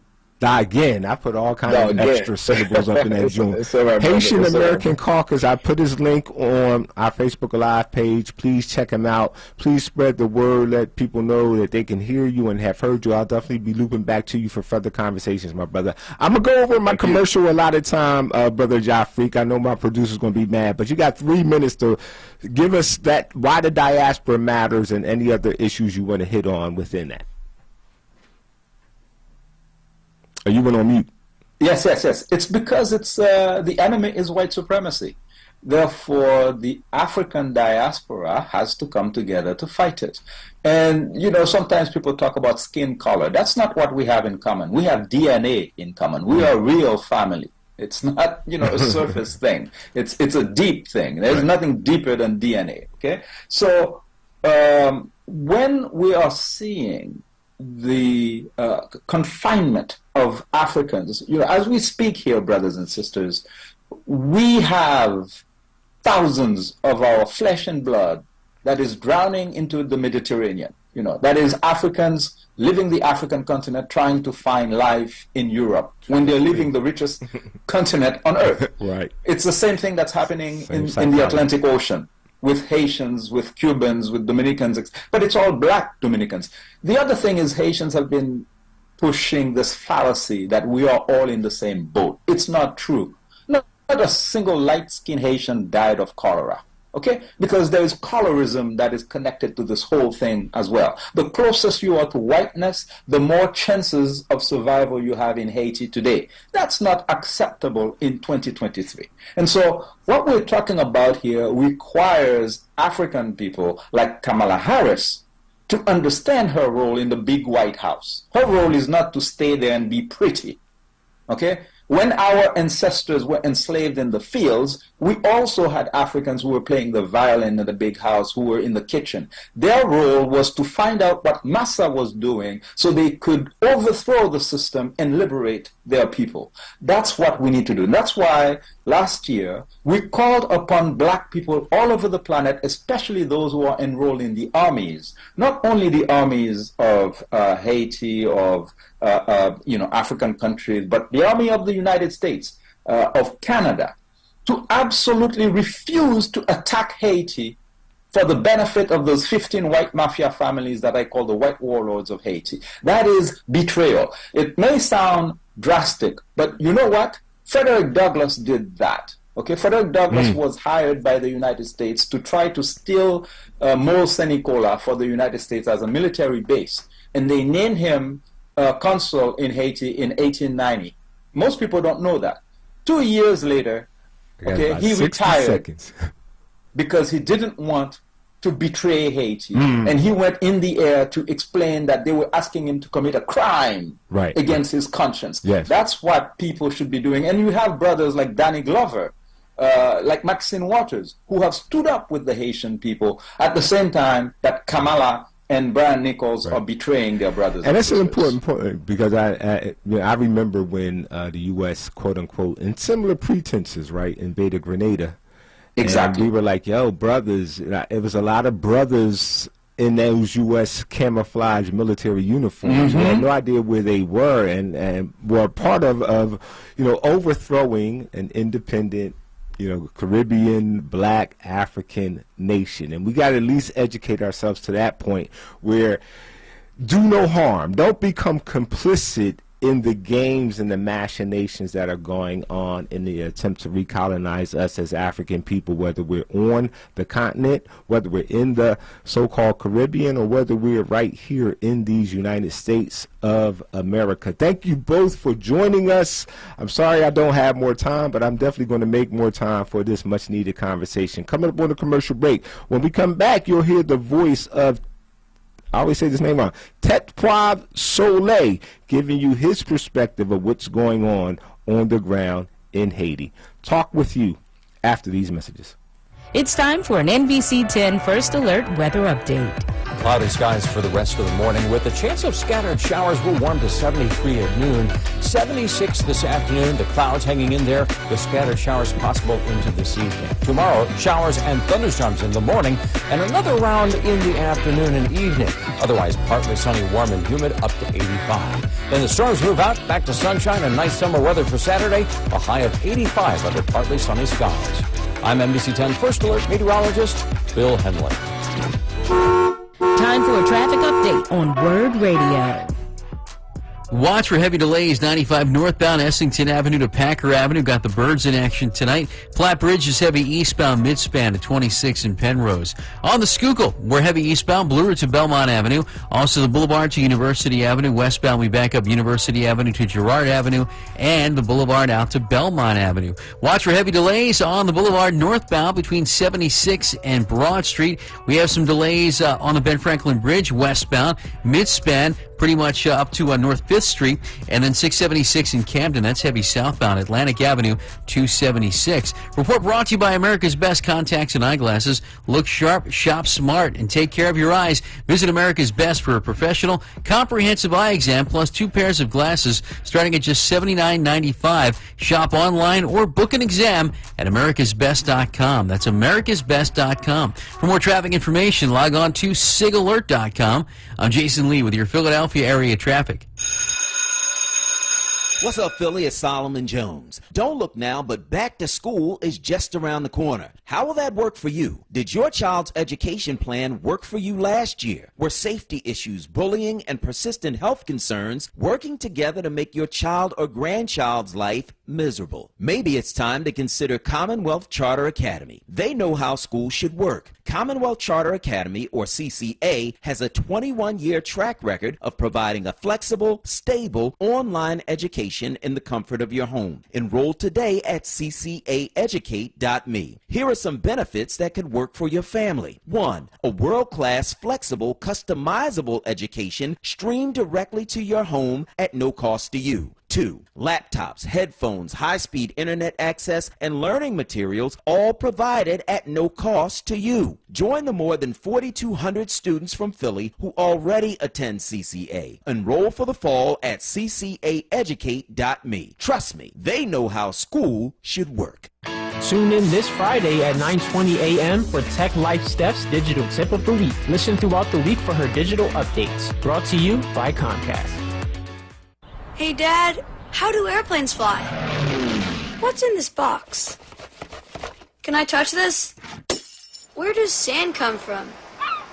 Is this tree good for climbing? What happens if I mix these two things together? How are babies made? What does this thing do? Kids are curious about everything, including guns. Talking to them about gun safety in your home is a good first step, but you can do more.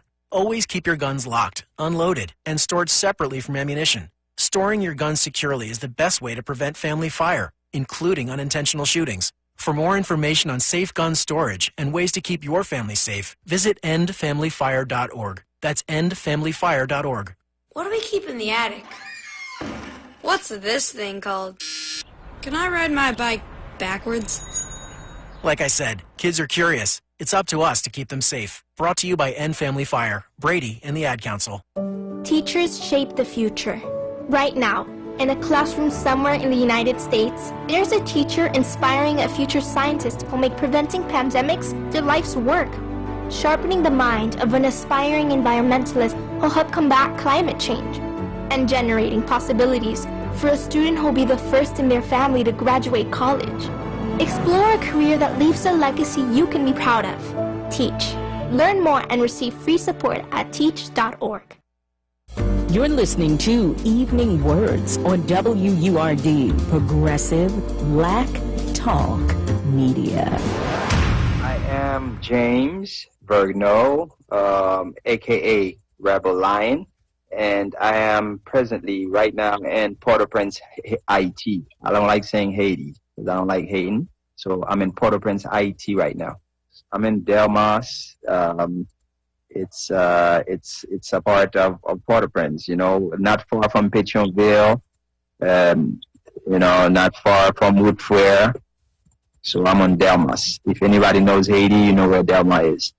Yeah, the daily life of a normal citizen, a Haitian citizen living in Port-au-Prince. Well, as for my area, Delmas, you know, I guess it's the same for every Haitian living in Port-au-Prince, because living in Delmas is like, you know, I can count, you know, many different areas that I'm surrounded by that is not secure. You know, you have Wurd, which is like 5-10 minutes away from me, that, you know, that is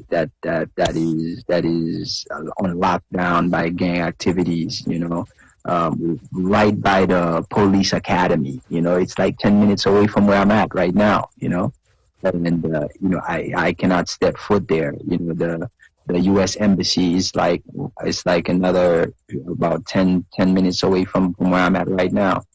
And nobody, it's all those zones are red zones, you know, at this very moment. So even though, like, in my neighborhood, like, specifically, being that, you know, like, there's so much dead end blocks in my area, you know, it has not been invaded as yet, you know. So I guess strategically speaking, for the gangs activities, but they're not, you know, that this neighborhood is not a strategic point for them. Well, for now, but I don't know. Any time, you know, we can get bombarded, you know. So no one knows. But I would say, our daily lives is like, staying home, doing the less things as possible, and you know, just going out there to do what's important, and not just going out there. So there is not normal life, you know. Normal life has stopped for me since 3 years ago, you know. There is no nightlife. Matter of fact, I'm an artist, and I perform. That's how I make I make my life. That has ceased. So it's just hectic out here. You know, it would take me so long to break down every point of how daily life is out here, but if you are here, you understand. But that's for Port-au-Prince, you know. I like going to the roots of things, you know, to the roots of the problem, you know, and not. So I would say the root of the problem is inequality of this country, because now we're talking about the gangs are the problems, but are they really the problem? Because all those ammunitions they're getting, they're not fabricated in Haiti. And these guys they can't even eat, most of them, you know, the ones that's really holding materials on the streets, you know, that's really pulling those triggers, and, you know, that's really, you know, causing the insecurity. These guys, most of them cannot even, they can't even have the basic things of life, you know. So how are they able to get like a $2,000 gun? So the problem is deeper than that, you know. And those guys, to my understanding, are victims, just like those that are victims that cannot talk, that don't have a voice, you know. They are victim of inequality. They are victim of decades and decades, years of exploitations of their parents. You know what I'm saying? So however they have to survive, they will do whatever.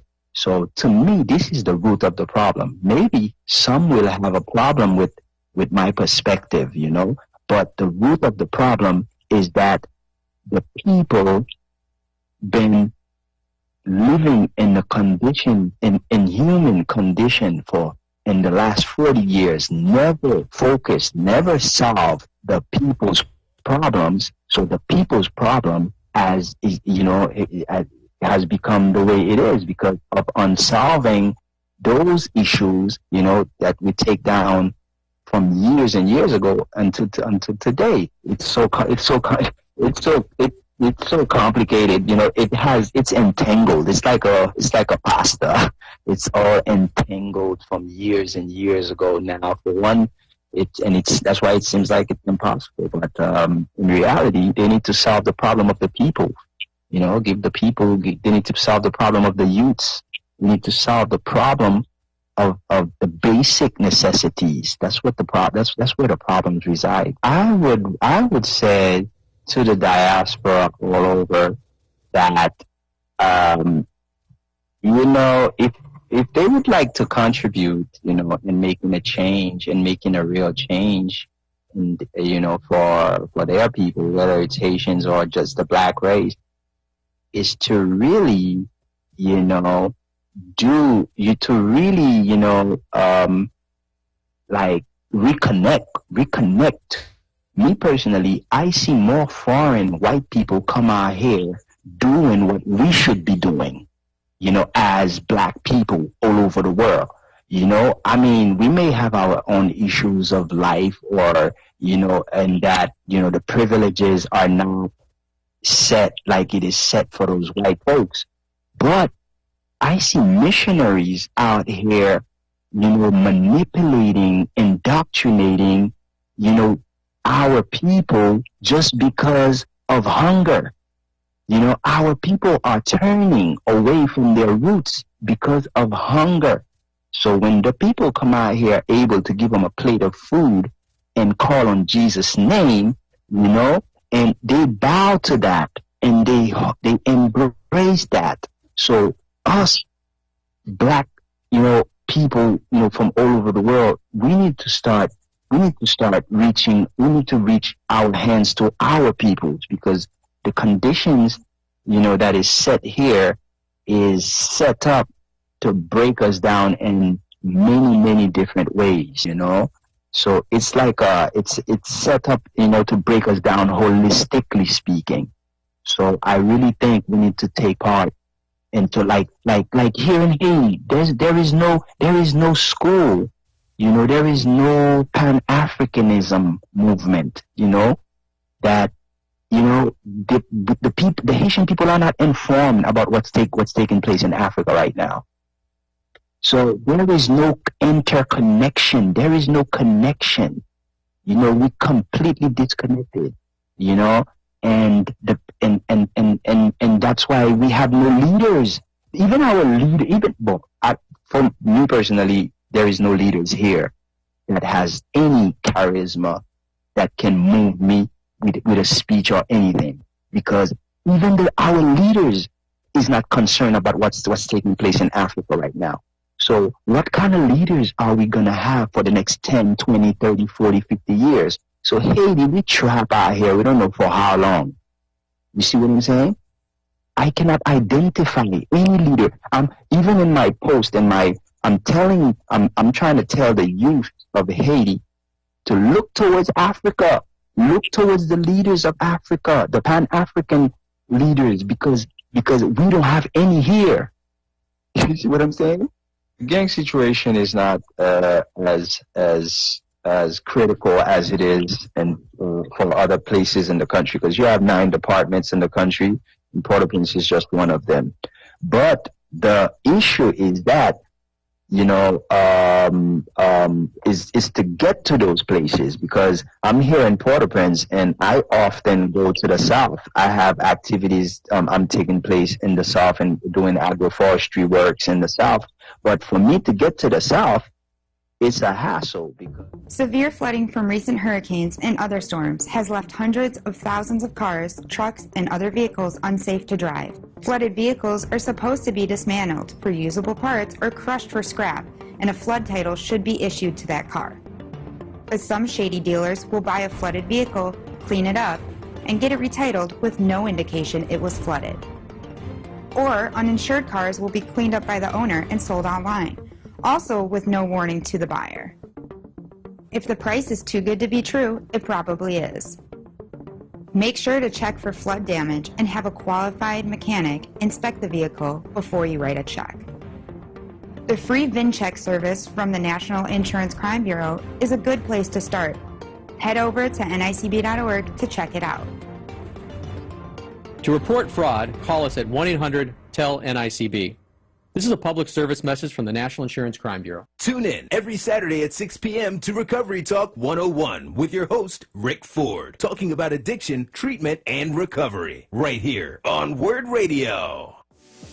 This Labor Day, we celebrate the people putting in the work to uplift our community. Tune in to Wurd Radio on Monday, September 4th from 7 a.m. until 10 p.m. and hear the Community Impact Award recipients share their life's journey and groove to the playlist that represents the soundtrack to their lives.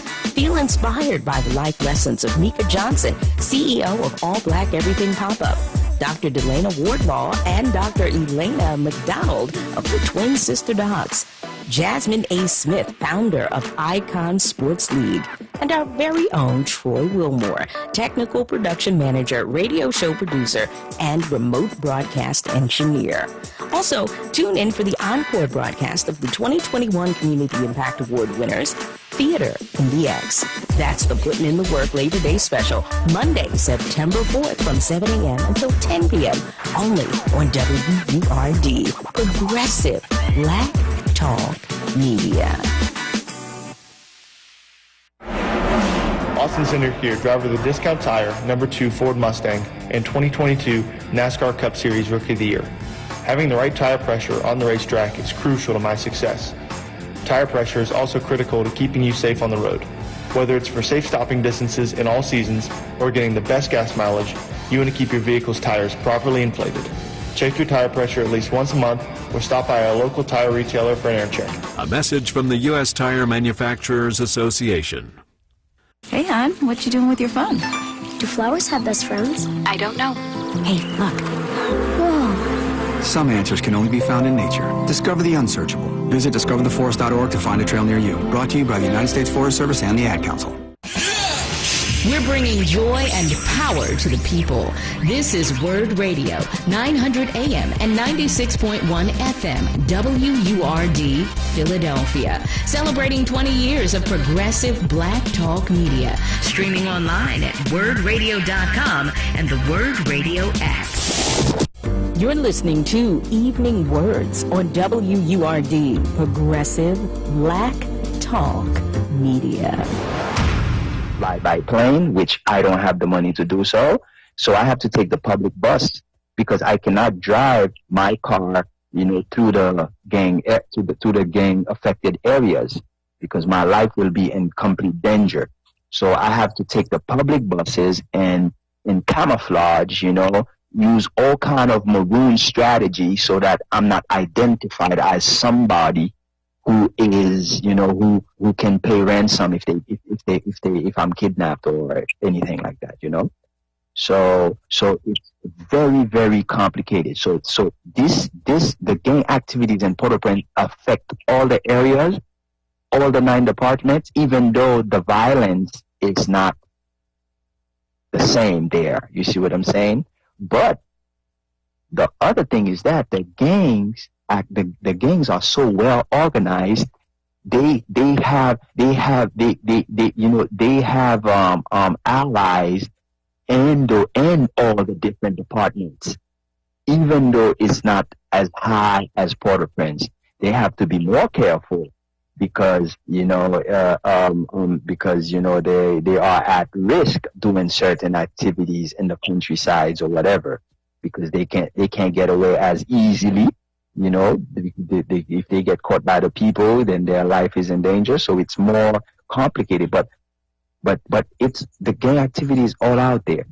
You see what I'm saying? But of course, like I said, like a month ago, I was in the South. I spent a month in the South, doing the work that I do, and I didn't have to worry about that. I slept outside in my yard, when I'm out there, and I didn't have nothing to worry about really.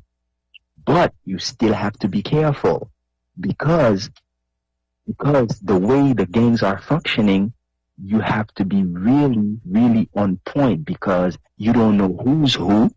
Because you can have people among you, even wherever you are in the country, that's feeding those gangs information about you, and you don't even know about it. And you know, and on your way back to Port-au-Prince, or people are getting kidnapped everywhere in the country. You see what I'm saying? You hear these cases, but in Port-au-Prince you hear cases, but there's gang activities going on everywhere. But it's just that it's safer anywhere else in the country than Port-au-Prince. And welcome back to Evening Words with the guest host for the week, Brother Shomari. And let me make a correction before we continue with our program. That was the voice of Rebel Layonn, Layonn. So I said Tetpwav. We will listen to Tetpwav to close out our show in this 6 o'clock hour. So I got mixed up on my cues. I just want you to know that was the voice of James Verneau, also known as Rebel Layonn. He's a performing artist, reggae brother out of Hayti. So giving his perspective, again, on the ground, right there in the midst of it all. So I've been giving you an array of different voices, different perspectives regarding what is being called in the U.S. news media, at least, gang violence in Haiti. I'm pleased to be joined now by another voice, a powerful voice in this conversation. I've had the privilege of having her on the air. It's been too long ago. I wanted to do something a little more regular, so hopefully we can work out a more regular schedule. But I'm pleased to be joined now by Èzili Dantò. Greetings. Actually now it's evening. Good evening and welcome to Evening Words with Brother Shomari. How are you? I think you're on mute.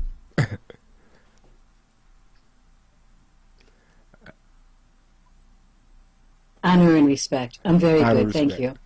Thank you for joining us in this conversation. For our listening audience, let them know as much of your background as you want to share to give some context for your perspective and your position in this conversation that we're about to have. My name is Èzili Dantò. I'm a human rights lawyer and a performance poet. I was born in Hayti. I went back a long time ago. I've been a lawyer for over 30 years. I've been doing Haiti work for over 30 years. I first went back in 1994 as a lawyer for the democratically elected President Jean-Bertrand Aristide. And that experience of how the imperialists is committing genocide in Haiti, a very quiet genocide. I experienced it with 2 coups d'etats, 1991, when Aristide was first deposed by Bush the father, and then later on, during our bicentennial, by Bush the son. And since then, it's been a equal opportunity duopoly experience for me, where the Democrats are worse than the Republicans because they have this idea, people have this idea that somehow they are more, they're not warmongers, but they are warmongers. The earthquake happened under Obama. He never visited, and he basically left us to the Clintons. $13 billion was collected, and you have the state of Haiti today. There was a 2004, the United States came in with a military force called MINISTA. They stayed for about 17 years. They left the devastation you see today. What Haiti is experiencing is systematic. What Haitians don't know is that there's a war against them because none of their intellectuals is telling them, none of their newspapers are telling them. They sort of like turn a blind eye to the fact that the United States leads the quiet genocide in Haiti with an organization that is illegal. It's called a core group. Under the Vienna Convention of Diplomatic Relations, they're supposed to be neutral. They're not supposed to be choosing Ariel Henry as president, but it was Hélène Lalume, a U.S. veteran diplomat, that chose him by a tweet. So right now we have a dictatorship in Haiti. I have spent since 1994 to today doing the non-colonial narrative, the narrative that you're not going to hear in the Haitian newspapers, and you're not going to hear them in the mainstream media or even the so-called left media, because the white saviors believe themselves to be able to speak for us. Right. And so that's what we do. I started with the Haitian Lawyers Leadership Network in 2004. My job was to do judicial reform. I went and I worked in the Ministry of Justice. I represented President Aristide. It was the U.S. ambassador under the presidency of Clinton that literally tried to have me killed. They wanted us to leave. They said that the Haitian Lawyers Leadership could not work in Haiti unless we were an NGO beholden to the State Department. Right. So that's how I started in 1994. And then when I left Haiti, I've been a lifelong artist and writer. So I put that experience in a one-woman show called Red, Black, and Moonlight. Red, Black, and Moonlight. And I always wear it, of course, because that told the story of what I experienced. You know, when I got to Haiti, it was my own. I'm naturalized American. I came here when I was very, very young. Though Mr. Clinton was saying that he wanted Haitian Americans to go back and help change Haiti, when I got there, if you were not working for USAID, if you were not working for an NGO, if you were representing the democratically elected president, then you were persona non grata.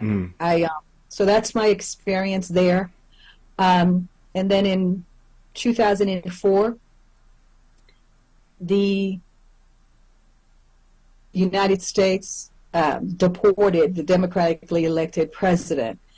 And that called me to come and give voice, give some sort of systematic voice to really what was going on. And I can tell you right now that in 2004, the violence rate in Haiti was something like 5.2, but yet the U.S.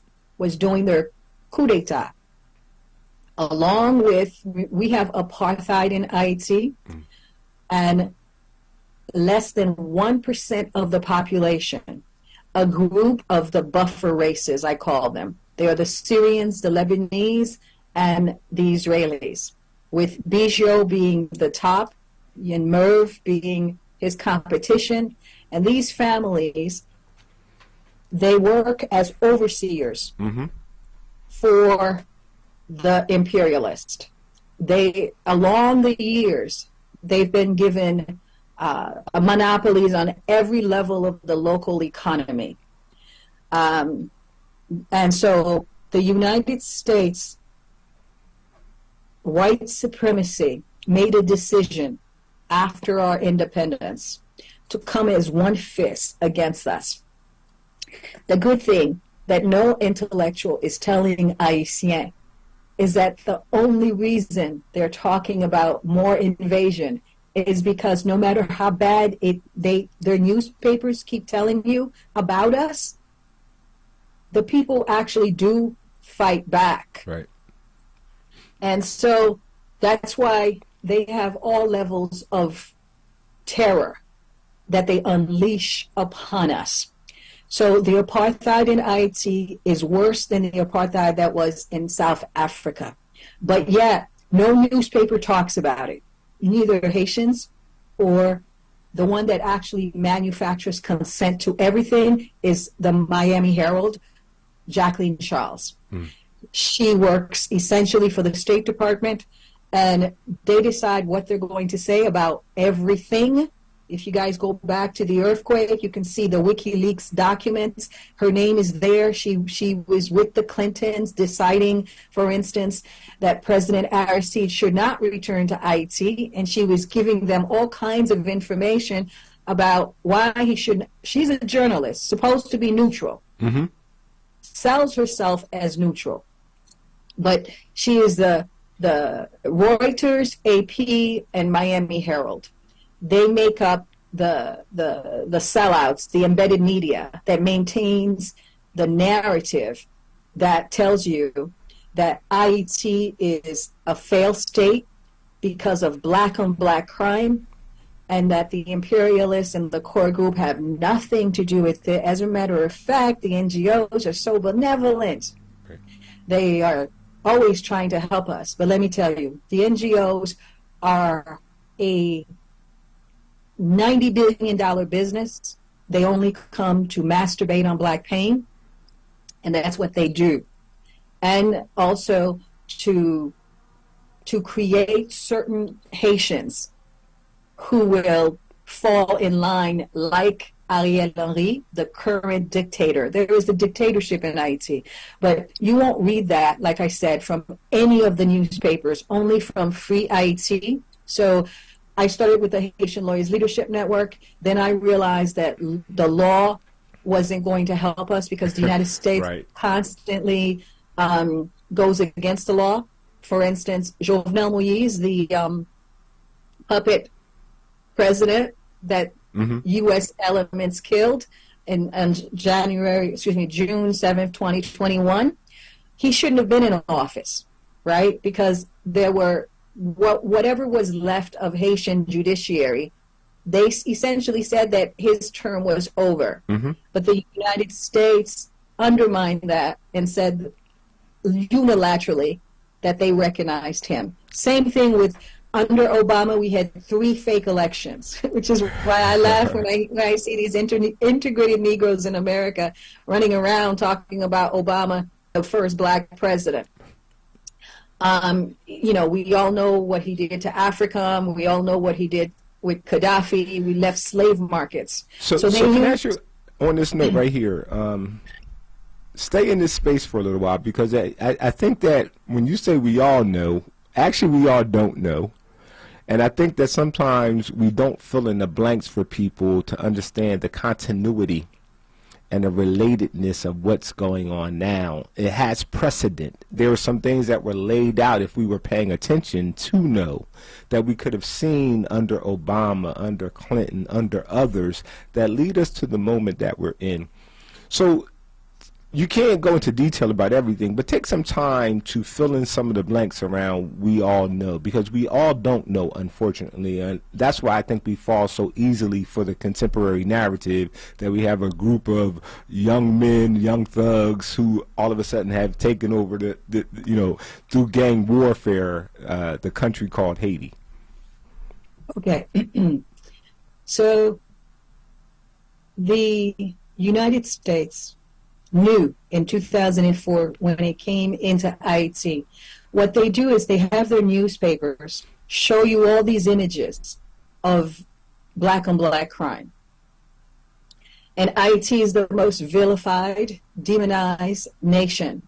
Why? Because we were the first to beat and combat 3 European powers and essentially make white supremacy a laughing joke. Because it was barefoot children, warriors, maroons, and overseers from all levels of the slaveocracy in Haiti. They came together 232 years ago. I just finished the week of the Haitian Revolution. That's the most, this gives you an example of what you're talking about, right? The greatest revolution that ever happened in human history just was August 22nd, 1791. And yet the world, nobody really talks about it, right? So at the Free Haiti movement, so I started the Haitian Lawyers Leadership, and then in 2004 when they came, I realized that the narrative of saying that Aristide, for instance, was financing gangs. That was their narrative. Their narrative was that Aristide was killing people and he was financing gangs in Cité Soleil, and the United States had to bring in a force to stop that. It's the same narrative now. They said the same thing about Winnie Mandela. I remember that narrative being attached to her. That's right, okay? And yet they are the terrorists, right? So I'm not going to say but listen, the United States purposely finances violence in black communities all over planet Earth. They finance ISIS, they finance Al-Qaeda, and then they play this thing called hero-villain. Mm-hmm. These are some of the things we teach. We try to make it, at Free Haiti, we try to make it very simple for folks. There are certain things that we've been saying for decades and decades and decades. We told Haitians that in 2004, while they were telling you about this violence, they were the ones training Haitians in the Dominican Republic to come and attack the democratically elected president. So they were the ones. And when I say they, let me be clear. I'm talking about the United States and their overseers. Okay. So their overseers are Lebanese, Syrians, and Israelis. They have their own security, their own private security. I know, for instance, that they even have their own private jails next to the ports. They control all the elements of nationhood, which is why I always laugh when I see these petty Haitian politicians talking about they're going to go into these fake OAS UN elections, because you're going to be president of what? Right. Let me tell you, a nation state, they control the less than half of 1% of the population. They control all the trade, import, export. They have privatized all the ports. So they control the shipping lines on behalf of the United States. They control the U.S. They do this in Niger, in all the Sahel countries that you see now. We were just talking about that. Drawing the linkages between what's going on in Haiti, what's going on the continent across the Sahel. I call it the French connection, just because the director just died a couple weeks ago, so I thought I was being funny and being cute, but I call it the French connection. Well, they are mostly French colonized. The arrogance of this vampire is beyond belief. So that's a great note to stop right there. I got to come up on a commercial break. When we come back, I'm going to pass it right back to you to pick it up. This is commercial radio. I'm sorry. This is I'm not sorry. This is Evening Words, guest hosted by Brother Shomari. Come up on the commercial break. When we come back, we'll continue to hear insight, wisdom from Èzili Dantò. Stay tuned. Lower costs? Yeah, it's happening. The Inflation Reduction Act, signed into law by President Biden, is building an economy that works for our families by reducing the cost of prescription drugs and capping insulin prices to $35 a month for Medicare recipients, lowering health insurance premiums, and cutting back our monthly energy bills. No doubt about it, the Inflation Reduction Act is lowering the cost of living, and President Biden is delivering real results for us. Paid for by Building Back Together. Hey Wurd listeners, Hers has been a proud sponsor of our station for many years. Since 1946, they've been rooted in Philly, making great chips and snacks. For many of us, Hers are the chips we grew up with, and with over 60 flavors like their classic crisp and tasty, original barbecue, and sour cream and onion, you're sure to find a bag you'll love. Whether you're going to the beach, a barbecue, or a block party this summer, grab a bag of Hers and bring a piece of Philly with you. Hers, the local favorite that's rooted in Philly. Want the latest in Word swag? Check out the shop tab on wordradio.com. Hoodies, tees, and more in a variety of colors. It's the shop tab on wordradio.com. You can look good and show the world that you're all about Black Talk Media. Sometimes I just cannot believe all the storms we've gone through here. I can only hope that we'll be able to leave this house to you one day, baby. You're our legacy. Planning for these disasters will make sure we're safe, and is the best way to protect that legacy. You know what? We should make an emergency communication plan. That way we're ready this year. At my dorm, we have emergency kits for earthquakes and wildfires, but I'm sure there's something more local I can send you with a link. Okay. Smart.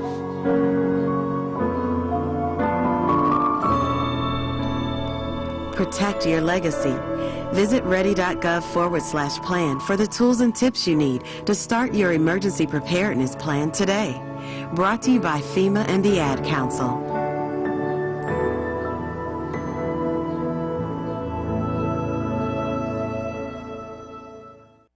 To the big-hearted, the bold, the teachers, the growers, the builders, the change makers, we need you. We are the Peace Corps. In more than 60 countries, we go the distance to make a difference. We're volunteers, partners, communities, bringing our experience, joy, and passion to building a better world together. Are you looking for more? Then we are looking for you. Join us at peacecorps.gov. You're listening to Evening Words on WURD, Progressive Black Talk Media. And welcome back to Evening Words with your guest host, Brother Shomari. I'm speaking with Sister Mama Èzili Dantò. And what I want to do is, I got to sign off. We got to sign off at 6:42. Okay, so what I want to do is I want to lay out, because I want to get out of your way and let you kind of educate us regarding the things that you feel are important for us to know. Within that, couple things. You're about to hit on one of them, is this connecting the dots in this attempt to recolonize and grab again the African continent, the African diaspora. Someone has been asking specifically for us as Africans here in America, in all of this, what exactly can we do? Who should we, what is it, boycott? Whatever it is, we should do some specific marching orders that you think are important for us as Africans here in America who are primarily listening to the show as next steps if we want to be in support and solidarity. And why this issue going on in Haiti is a diasporic issue. Why should the African diaspora care about what's going on in Haiti? So with those two things, I'm going to be quiet until 6:42. Oh, no. All right. Please come in and jump in and let me know where you want me to go. With regards to, okay, so the reason why what's happening to Haiti is happening is because all the other 14, there are 15 Caribbean nations island nations in the Caribbean. Haiti has the most population, and it's the most African, of course, right? All the other ones, all the other 14 ones, are absolutely, totally colonized. They're fake elections. For instance, the example of Jamaica. The United States and the Syrians and Lebanese and Chinese, they already did what they're trying to do to Haiti now in the 70s in Jamaica. Yes. And so they bring in the gangs. Back in the day, and I remember telling Aristide this in 1994, but no one would really believe that the Neanderthal is that calculating and that evil, but he is. And the problem is that our intellectuals are not explaining to Haitians who is in front of him and why they are trying to kill them. They want the land free of all Haitians. They want to make us a buffer race. If they could get rid of the African in us tomorrow, they would do it. They brought in the UN troops from every level of space, and they left, according to certain people, between 500,000 and more babies in Haiti. So you have half Brazilians, half Nigerians, half all of these very confused Haitians. They're the gang members, a lot of them right now. They are children and orphans who are lost. in addition to the fact that we have this economic oppression by the white overseers, right? They control all level of economics. They control the ports. They control the U.S. The way they run their neocolonialism is they'll take a Negro, a ridiculous, educated, brainwashed Negro, and then they'll put him in office, like Ariel Henry, who's a dictator right now, without parliament, without judiciary. He's running Haiti, and the United States wants to tell the world that this dictator is speaking for us and asking for folks to come and help him maintain his rule when his rule is illegal, right? But he is a protege of the core group. Who is running Haiti? Let's be very clear. It's called the core group. And the core group is every nation in this world except for the UAE, except for Russia and China. The core group is, and this is something that Haitians should be very proud of, right? Because we have fought so hard, because my father fought, and his father before him, I am here. There is blood that has got me here. And in that space, I can tell you that the core group, who are they? They are first of all, the nations that we beat in combat, August 14, 1791, at the first Pan-Africanist meeting. This is what Africa should really understand. If we had intellectuals besides Èzili Dantò and JafrikAyiti and the few who have been fighting for so long, if we had them, this last week, August 14th to August 22nd, would be a world celebration, right? Because our ancestors coming from everywhere in the Caribbean. Bookman was from Jamaica. Christophe was from Grenada. They were coming, and then they came from everywhere, from the Congo, from spaces they call Nigeria now, but let's say Nago and Yoruba. Right. There was all sorts, the Oyos, right? The Dahomians, right? It was a Dahomian soldier who trained Jean-Jacques Dessalines. Right? Her name is Abdallah Toya. I just finished, as I said, our teachings that we do every year since 2004. Right? For those, since they're always censoring me, this I'm always doing it on the clandestine. So this year, if you guys want to hear it, Definitely. It's in English. Some of it is in Creole, but it's in our space on Twitter. So you can watch I think it's August 13th and August 12th.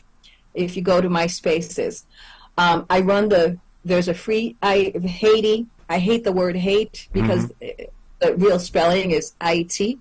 And the pronunciation, but the European, he changes everything because he wants you to hate us, and we are the most hated people in the Caribbean. But my people fight back. They're proud, and Haitians in the diaspora have done so much greatness. But then you have those who are trying so hard to turn the other cheek and make as if the overseers are not there. Right. The United States is not the one that's maintaining this violence. I heard Jaf tell you there's a UN report that tells you that the guns are coming from Florida, that there is a resolution at the UN asking the United States to stop the guns. Right? If they did that, they would not need a Kenyan force.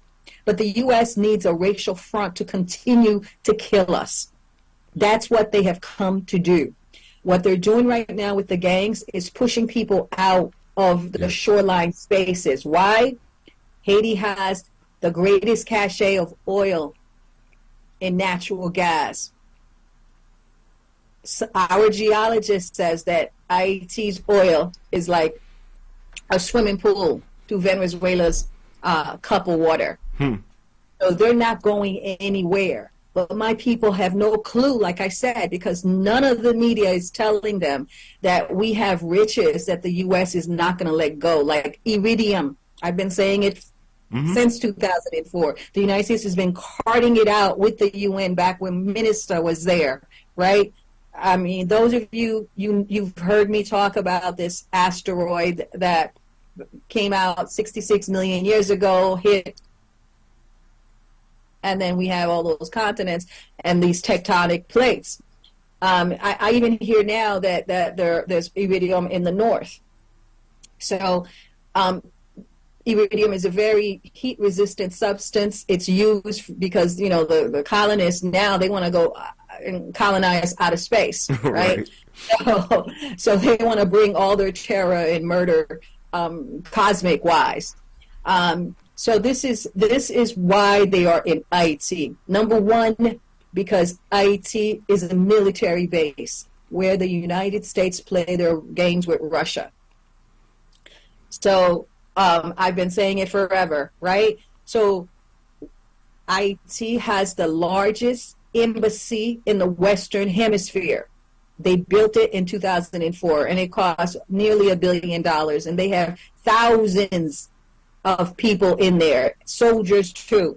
So if they wanted to get rid of Vitolom, Tilaplu, all these like barefoot guys who barely know how to darn shoot, who are starving, they could just do it, right? But they don't want to do that. They want us to be normalized violence like they have in Jamaica, right? So it was very interesting, right? Whenever the truth has moved up to the level where certain people are asking questions, the United States will try to distance itself. And the way it does that is that it has sanctioned the top Haitian oligarchs, like Biggio, who has a house in Indian Point in Florida, who's probably a U.S. citizen. Canada has done the sanctioning, right? And so they have sanctioned these oligarchs for financing gangs, right? So you asked me what can be done. Right, okay, so I'm exhausted. I've been doing this with my own resources for decades and decades and decades. I want to interrupt right there for a while. How does that, share for a minute how that feels to kind of have been on the front line. And I hate when people use the phrase ahead of your time, because it really just means everybody else was lazy and behind the times. It's really hard to be ahead of your time.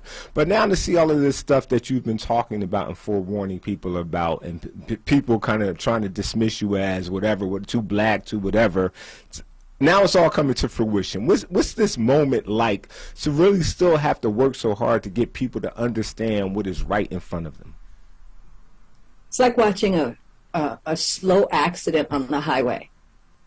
In 2004, if you go back to my writings, you see how I kept over and over and over again, I kept saying to Haitians that, you know, our violence rate is not what they say it is, right? Here, Dominican Republic at that time had a higher violence rate than Haiti, okay? Most of those countries, right? Some of them still do. Bahamas. Jamaica is the murder capital of the Caribbean. I think right now, so our violence rate when the United States came in with their let's put order into Haiti was, like I said, less than 5.2. I know in 2006 it was 5.7. I have on my Free Haiti Movement page on Facebook. You guys can see it in the Bokai Mabuinan. A lot of the work that I do, there's a lot of people in my page. So, but most of the work you can find that stays, it's in the albums. So go into the albums and you'll see some of these information. But if you want, those who want, because we do a whole teaching about the Haitian Revolution and how we can use the teachings and the template to free ourselves today. Right. That's what our job is. That's what we're trying to do. And so it's a lonely road to have, you know, people look at you and say, oh, you just hate white people. Yeah, but right I get now, that sometimes I can tell too. you, I see more and more Haitians understand it. You know, it feels very, very good. So our job, when I came, I had a spiritual job. It was to elevate the women of the Haitian Revolution and also to bring Dessalines to his rightful space. Because before we came along, it was about Toussaint, Toussaint, Toussaint. And Right. we always teach at the Free Haiti Movement this. Toussaint stood for Black Rural French Colony. That's what he was fighting for. Mm-hmm. He never thought that he could become independent of France. They still killed him for it, though. Let's be clear. True, right. But then Jean-Jacques Dessalines and the Maroons who you don't hear about, the ones that were killed, sometimes by Dessalines and Christophe and Toussaint. So we teach the history you're not going to hear because our history was written by Pétion, the guy that actually killed Dessalines, the mulatto, by Maggio, who was a Patronite, right? So we do 6 teaching a year to change and correct the history and the narrative. So, for instance, like I said, those who want to understand what is the vision of indigenous Haitian like me, who has spent her entire life fighting the imperialists, who is the most steady, loudest voice against imperialism in Haiti, but the one that's marginalized constantly, right? So what is it that we envision? Well, we take our vision from the ancestors and how at Wakaima or Bokaimambo Inan, because they talk about Bookman, but they don't talk about the priestess who presided over everything, right? Or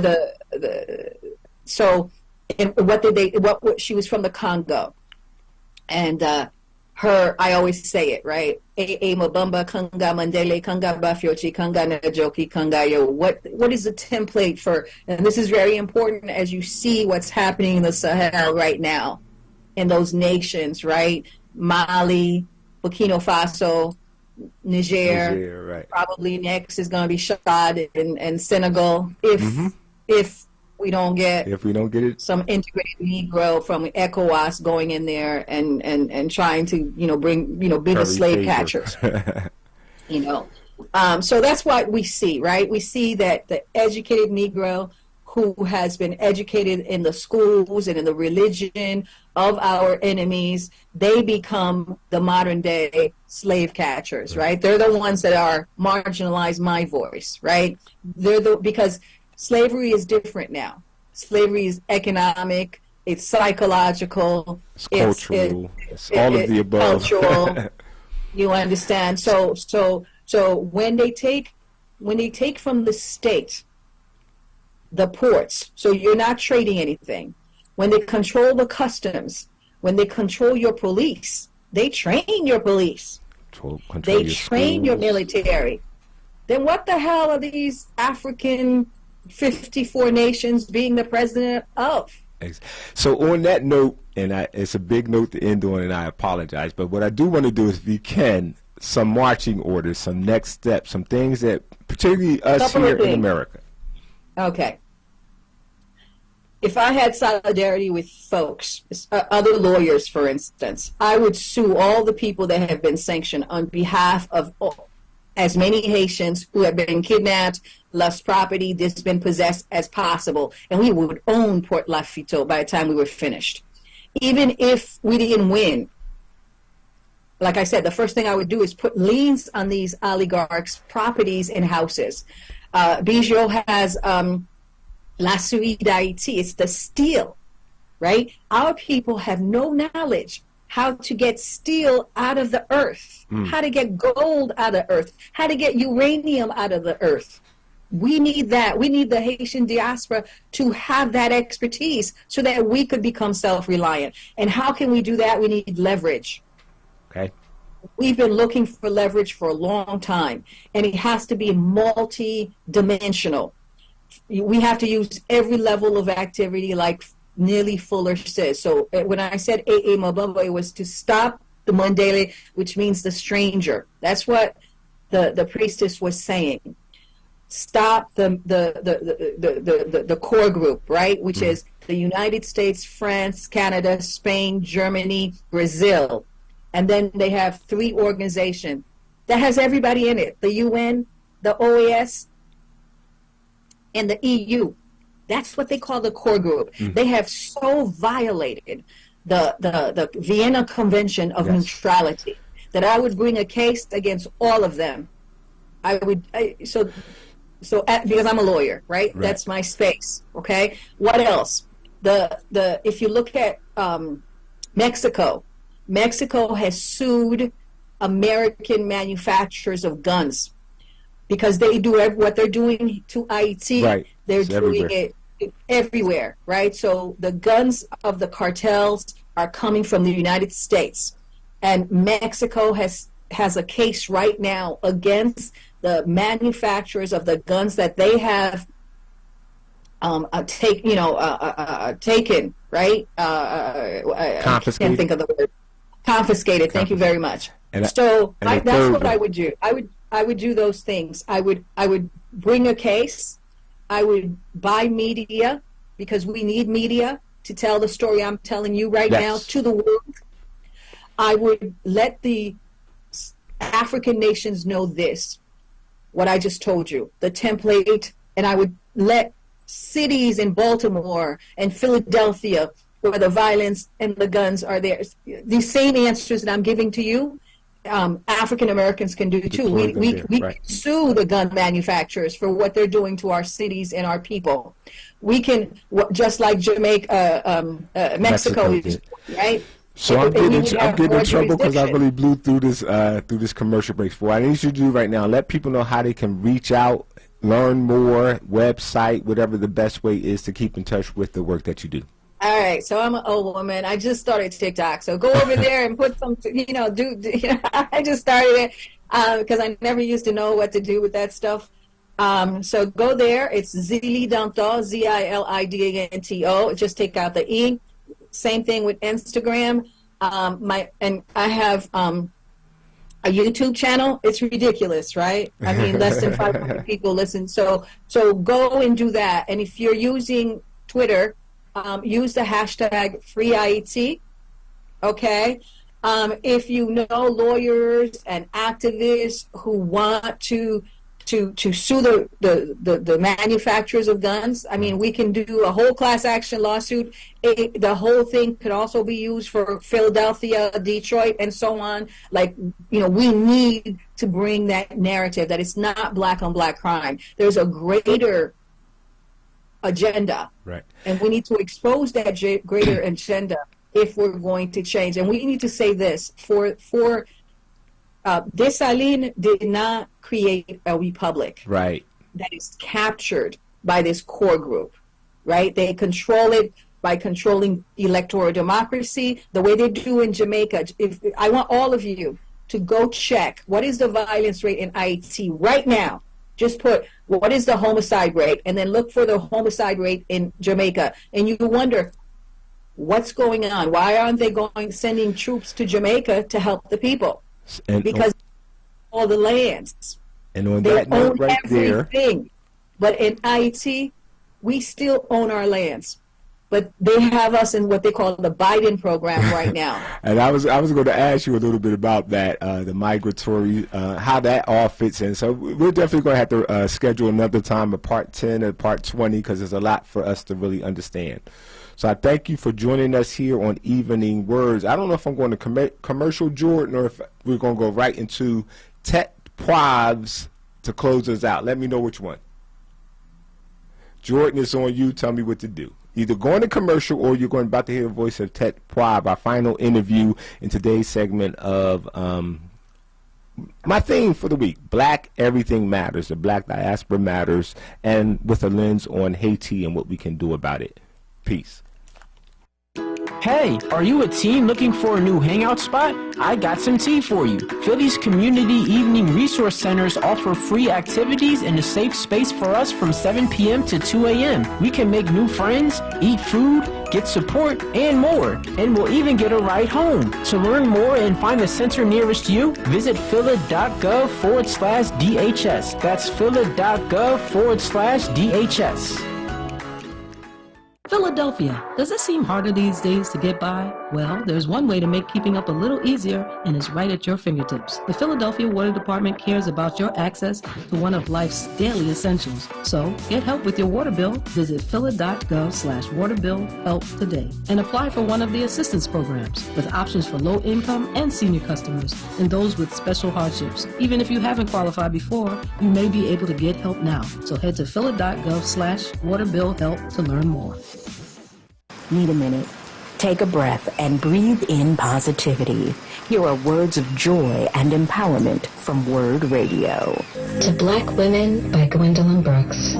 Sisters, where there is cold silence, no hallelujahs, no hurrahs at all, no handshakes, no neon red or blue, no smiling faces, prevail. Prevail across the editors of the world who are obsessed, self-honeying, and self-crowned in the seduced arena. It has been a hard trudge with fainting, bandaging, and death. There have been startling confrontations. There have been tramplings of monarchs and of other men. But there remain large countries in your eyes, shrewd son, a civil balance, the listening secrets, and you create and train your flowers still. I'm Delilah Wilson Scott. This joy and empowerment vignette was brought to you by Comcast. Want to get out of just about anything and look like an earth-saving hero? Just use the environment excuse. High school reunion? Sorry, can't. Planetary obligations. Unfortunate bridesmaid's dress? Unfortunately, you promised the climate you'd buy more vintage. Chauffeuring teens? The earth really needs them to hoof it. The environment is always the best excuse. Find your out and opt in to cutting carbon. Just visit theenvironmentexcuse.org. Brought to you by WildAid. What is lost when a home is denied, when equality is cast aside, when it discriminates against you because you're LGBTQ or because of your race, or the obstacles you face, deny you a lender because of your gender? Housing discrimination has no place in our nation. Don't let housing discrimination stop you. If you believe you've been denied a home because of your race, color, religion, national origin, familial status, disability, or sex, including gender identity and sexual orientation, go to HUD.gov/fair housing. Everyone has a right to fair housing. You're listening to Evening Words on WURD, Progressive Black Talk Media.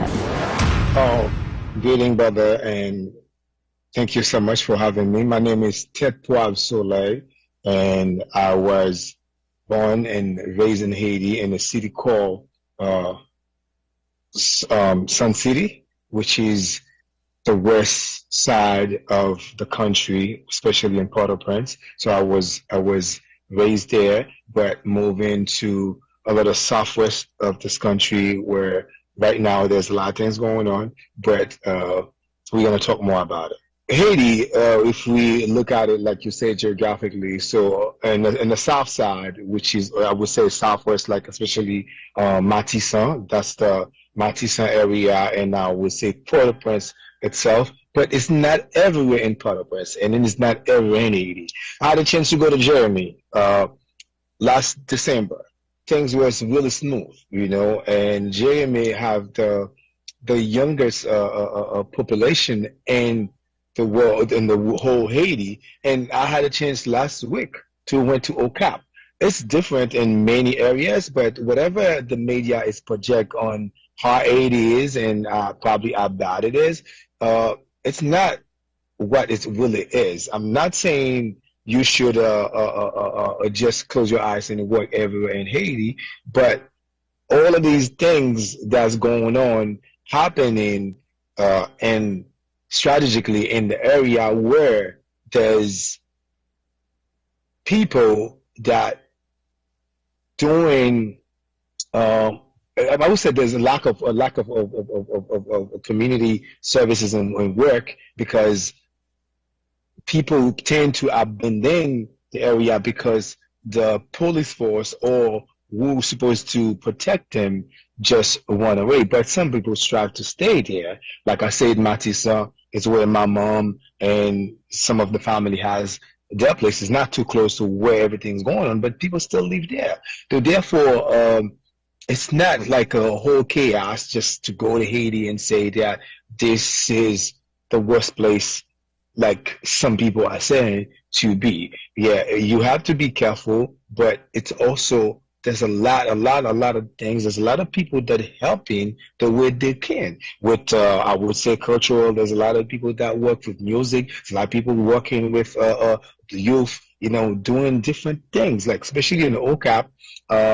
They were celebrating 253 years of this beautiful city where we know the North was rise up, was up like to start up what we call freedom for the Haitian people, where we were there, and it's like being in a great city in every corner in the world, because things was moving smoothly and people were out like 24/7. Even in Port-au-Prince, things are not, you know, truly safe, but people are still, you know, doing what they can do, because we have to understand that whether we somewhere there's war, life always exists for those who have to do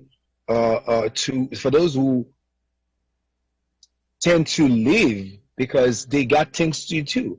And at the same time, so there is an area that you will still find, you know, great things to do and great people to deal with and deal with basic, you know what I'm saying? So like if you heard the news or if you pip into what's going on right now, there's something going on in the area called Kafufe, you know, but I still have a lot of people that, you know, striving to stay there.